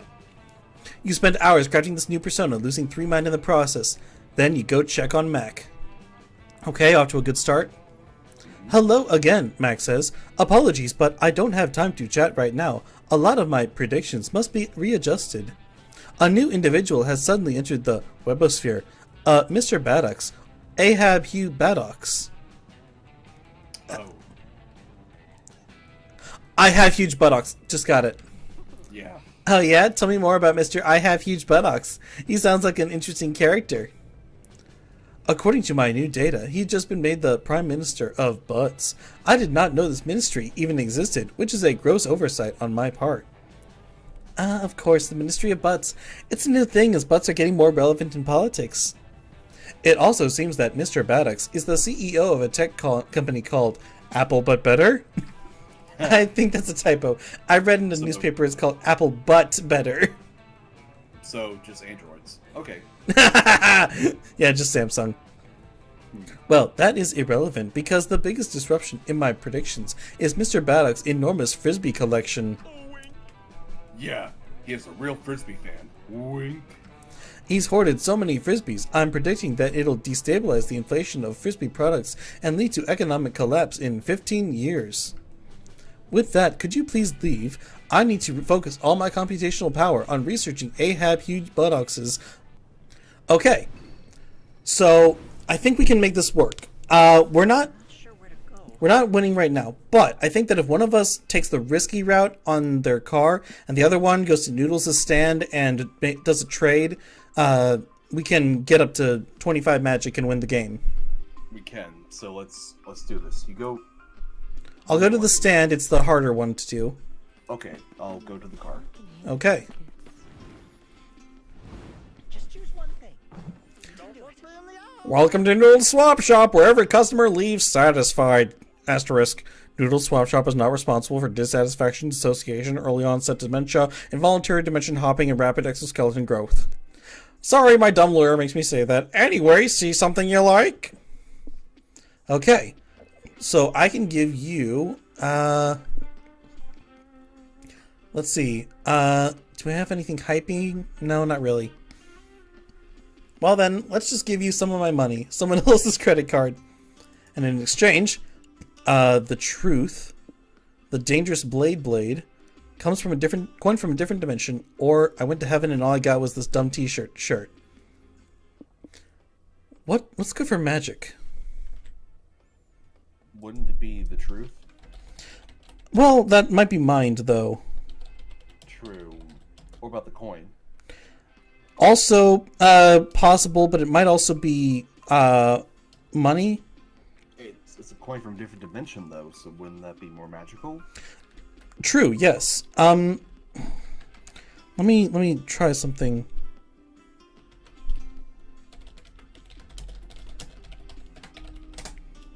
Are you Googling the answer?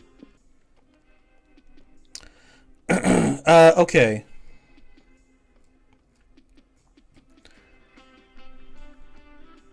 Okay, so magic is pure horsepower, a gas canister, baby's first Satanist kit, an evil deity trapped in a snow globe, mind control lessons, an exclusive cult membership ring, emergency goat blood, or a haunted rearview mirror. Shit, I don't see the coin from another dimension on here. Well, do whatever you want. Alright, well, worst case scenario, it's a net zero. I had an iguana once. Yep, money down for money up. Nice choice. I actually got that at your 12th birthday party. Yep. Okay, risky traveler. Let's do it. Yeah, unfortunately, it still won't actually help with the whole situation with Cal. He's just gonna keep on negging our magic.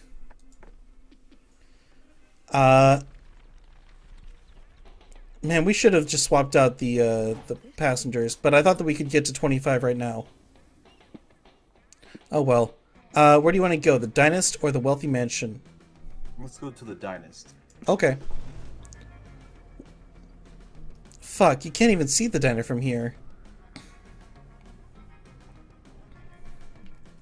The Dynast is the classy locale made for the road tripper with discerning tastes.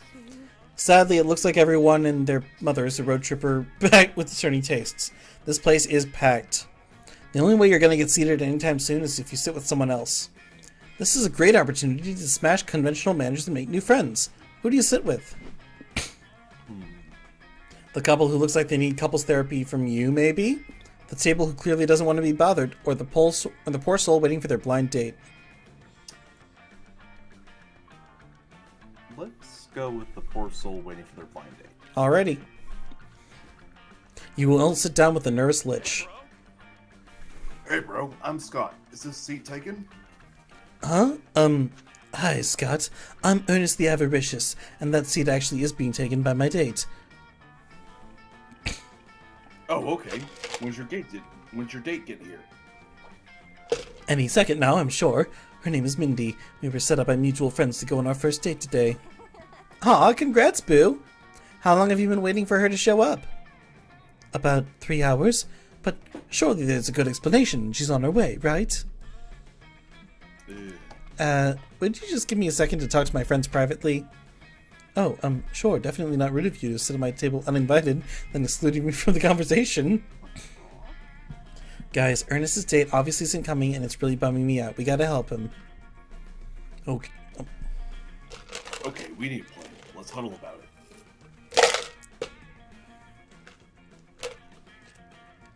Wait, we're already doing a huddle. I'm out of ideas. Don't worry, I've already got a plan. It's wholesome prank time. We're gonna lie, but for nice reasons. Hey, Ernie, guess what? We're actually your date. All of us. Completely forgot to mention that until now. You're all Mindy? But I thought... Actually, you know what? This must just be modern dating culture. I'm okay with this. This is fine. So, Mindy, tell me more about you. Why does your dating profile describe you as a 36-year-old woman and not multiple young adults? I'm sure you get asked that a lot.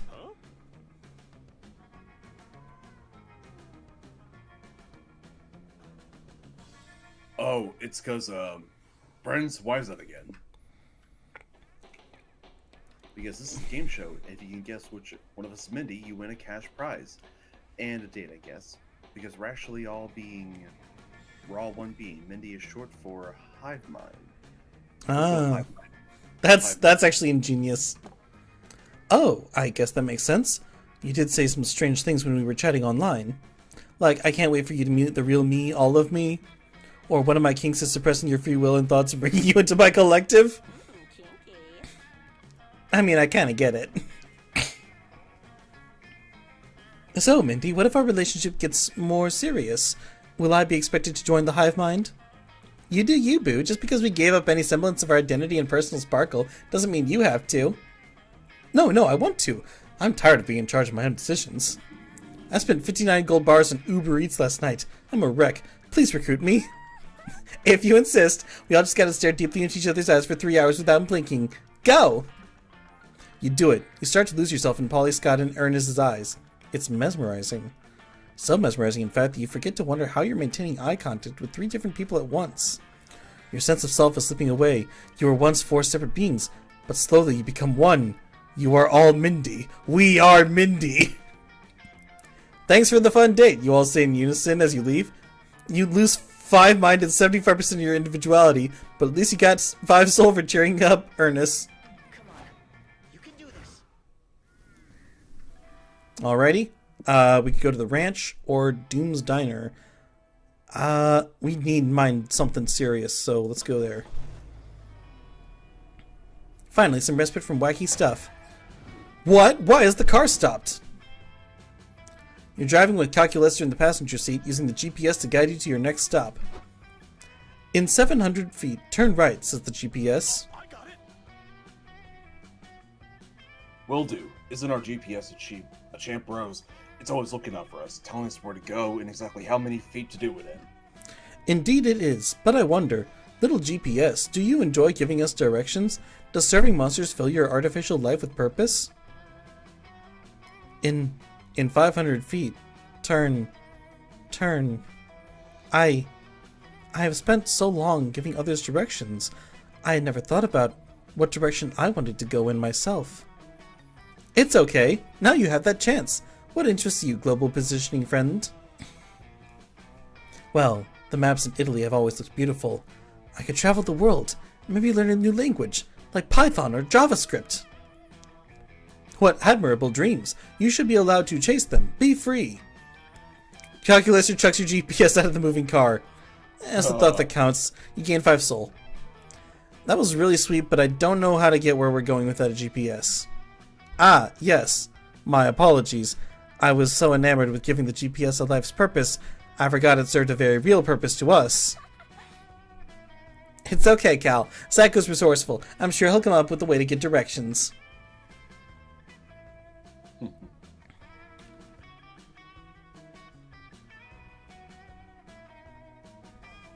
What do you want to do then? I'm thinking, geez. Probably I'll have to give up a lot of money to follow the North Star streaming channel, so let's do it. Wait, if you're getting cell phone service, couldn't we use your phone's GPS to... Nope! Shh! Fuck logical solutions, we're watching a stream now! The North Star is currently streaming GeoGuessr on Twitch. Damn, even the Cosmos is terminally online. Thanks for the sub, Seaman Lover, says the North Star. You need sailing directions to Cuba, you say? Head due east and avoid low tide around 4 p.m. If you're just tuning in, remember my top subscribers get directions straight from me whenever they need them. Nice, you pay 5 money to subscribe to the North Star. Ah, a new subscriber. Hi, Psycho is such a cutie. You need directions to Doom's Diner? Take 2 lefts and a right, then stay due north. If you get disoriented, just find Betelgeuse in the Orion constellation and face that way to continue. It's Beetlejuice. And speaking of Beetlejuice, we have a surprise guest on stream today. Say hi, B! Sup, says the red supergiant Beetlejuice, now pictured on screen wearing a soda drink hat. We playing Mineshaft or what? You enjoy watching the stars stream Mineshaft, and you reach Doom's Diner in no time. Nice. You read about this diner in a listicle of the top 10 most cursed restaurants you should never ever visit. Obviously, you took that as a challenge. Seriously, after all the dark magic you messed with over the years, you think you can handle a diner. So, now that you're here, what do? You could use the jukebox, order something, or look for a booth. Alright, let's look for a booth. Boost our mind, you know. You and your friends enter the diner. Your heart is full of hope. And if this meal goes your way, it'll soon be full of cholesterol, too. Welcome to Doom's Diner, where we've been in the business of misery since 1952. How may I help you?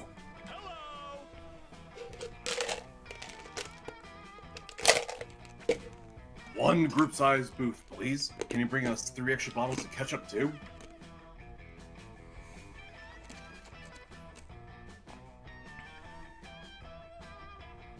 It's still you. I know. Hold on. I like ketchup as my appetizer. Polly keeps the rest in plastic bags to throw at cars on the highway. Don't care, didn't ask. It's dead as a morgue in here, so you guys can sit wherever you want. Tight. You head for the closest booth. Psycho, are you crazy? We can't just pick any old booth like that. Picking a diner booth is massively important. You gotta think about jukebox proximity, drafts in the building, lingering bad vibes. It's like that time Coach said. If you ever find yourself in someone else's flashback, make sure to be of assistance by providing a wise and useful piece of advice. I don't know what that means, but it felt appropriate to say here. Fine, if it's that important to them. You start searching for a diner for the ideal place to sit. Something strange starts to happen. No matter how much you walk, the surroundings keep repeating, as if the diner were the background of an old cartoon. Minutes become hours, you're still walking. Booths and neon signs become reminders of your venture into an inescapable 50s-themed nightmare full of grease and despair. Alright guys, we're lost. I know what I'm beat, but let's all be adults and avoid looking for someone to blame, okay? It's Polly. Polly's the one to blame. But that's not important. The important thing here is being the person to thank once you lead your friends out of this diner. We can make a blood sacrifice to the diner god for assistance, or hire a diner Sherpa to guide you. We don't have the money to hire a Sherpa, so we're making a blood sacrifice. No time to lose. You stab yourself in the leg to get some of that sweet sacrificial blood. Yeah. Psycho, you seriously need to stop solving all your problems with blood sacrifices. You can only offer so much blood.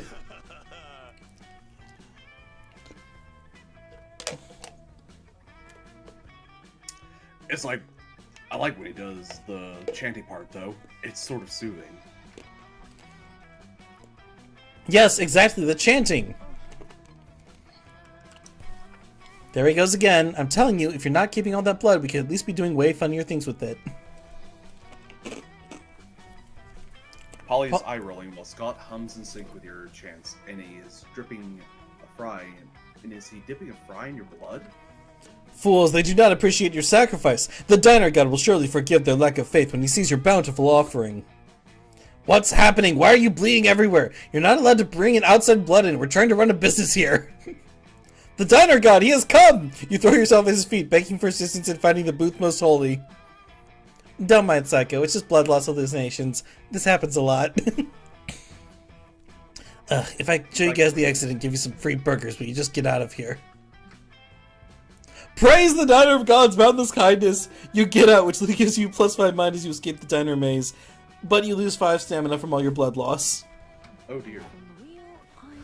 Okay, so we got some hype and some soul to burn, and we need magic, and we're really low on money and stamina. We can go to the casino or to the dungeon. Either way, I feel like stamina is really on the fritz right now, so let's go to casino. Okay.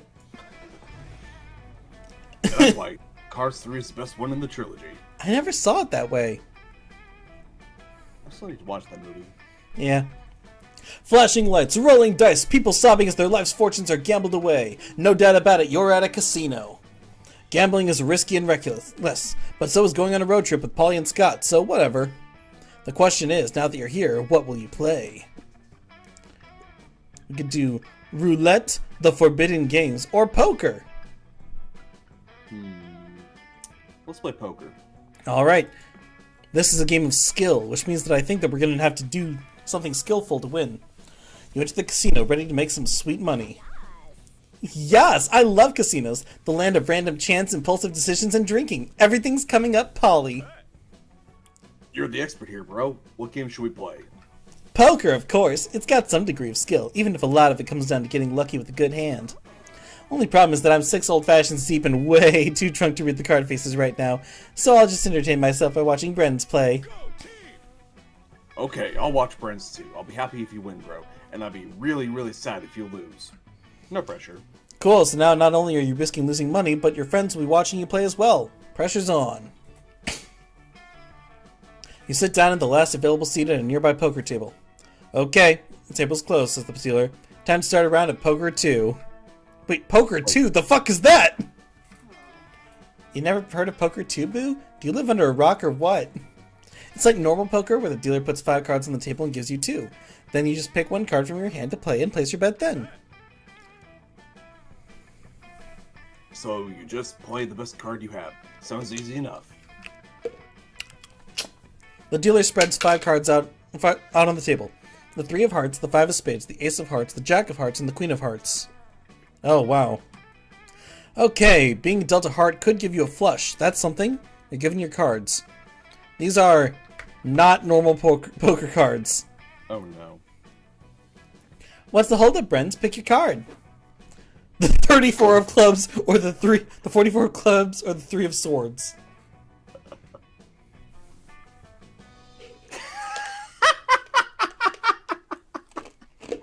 Hold on a second. So, skill was a fucking lie. What do you want to do? Yeah, that's 44, alright. I don't know why, but the tarot card might be a bit more, might be better, so let's go 3 of swords. Okay. Either way, we're either going to win or going to lose at this point. Sounds good. I mean, yeah, we got a pretty high magic stat, so I think that's good. I fold, says the first player. The second player flips over an ace of spades. Ha! 2 aces! Read 'em and weep. You fool, going for aces on a table full of hearts, that's the third player. Behold my king of hearts, the highest flush available, sucker! Now it's your turn. You slowly turn over your card. A 3 of swords? No way! Ah, the dealer says, you're in luck. I happen to be the casino's resident tarot reader and fortune teller. Let me interpret that for you. Oh boy. The 3 of Swords represents unhappiness, heartache, sorrow, and sadness. It's a minor arcana card of grief, loss, depression, and tears. When it appears in your tarot reading, it generally indicates a period of difficulty or hardship, usually on an emotional level. That sounds bad. Not at all, bud. You know what they say. Scott, don't eat that. No, silly. Lucky at cards, unlucky in love. Bren's heart-related bad fortune means he's lucky at cards, so he wins a round. Oh. Yep, I must admit my defeat, the player with the flush size getting up. You lucky, unlucky bastard. Well, it sucks about your future, but at least you advance to the next round of Poker 2. You gain 1 money. Oh no. Oh no. In the next round, the dealer reshuffles and lays out the next 5-card table spread. 7 of spades, 2 of diamonds, 8 of diamonds, ace of hearts, 7 of spades. Wait, 2 7s of spades? The fuck? Actually, after last round, that sounds right normal. especially when you see the cards you were dealt. What do you lay down? The rules card, the business card of a heart surgeon, or just fold?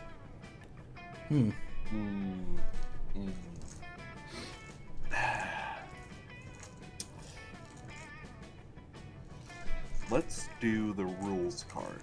Okay. The player to your left has the 8 of spades.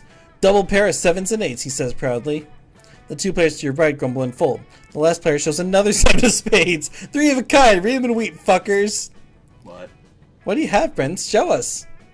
You turn over the your card. Ha! The rules card, the 3 of a kind player chortles. That card's worthless. She's right, Boo. Read the card. It says rules card, rule number 1, the rules card has no value in poker 2 whatsoever. Oh no. I feel like this one's on you for not reading the card. I can't hold your hand the whole game, dumbass. She's not wrong. You leave the table in shame, losing 3 money. No! Oh. Well, You should have folded, man. You run out of money and have to end the road trip early. It looks like if you want to finish your adventure, you all will need to get jobs. You get hired in an office and make some money. Yay, now you can keep road tripping. Except now you're always tired after work and you need to save your off days for when you're sick. Well, you can always road trip some more when you retire and... Oh, wow, retirement's a ways off. Man, this sucks. No wonder everyone's in a bad mood when they're at work.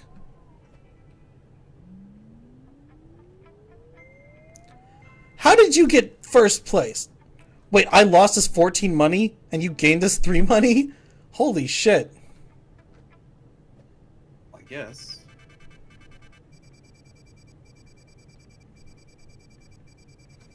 Alright, well... That's the game. That was fun. Oh, I'm glad you enjoyed yourself. That was a way longer game than I expected. What, do you think that we were gonna play this for a long time, or? No, I expected it to be like an hour or 2. That's how long I usually take. Normally you're playing by yourself, so Yeah, it makes sense that it lasts a bit longer. I guess so. But yeah, I'm gonna go make me a BLT sandwich. Alright. Night. Anything you want to plug before you sign off? Hey everybody, make sure to go to subscribe to my new channel, which is Brenz, B-R-E-N-Z. And if you get the chance, make sure to stay by with Psycho and give him a like, subscribe, and a follow. Alright, you guys have a good one, drive safely, and I'll see you in the next video.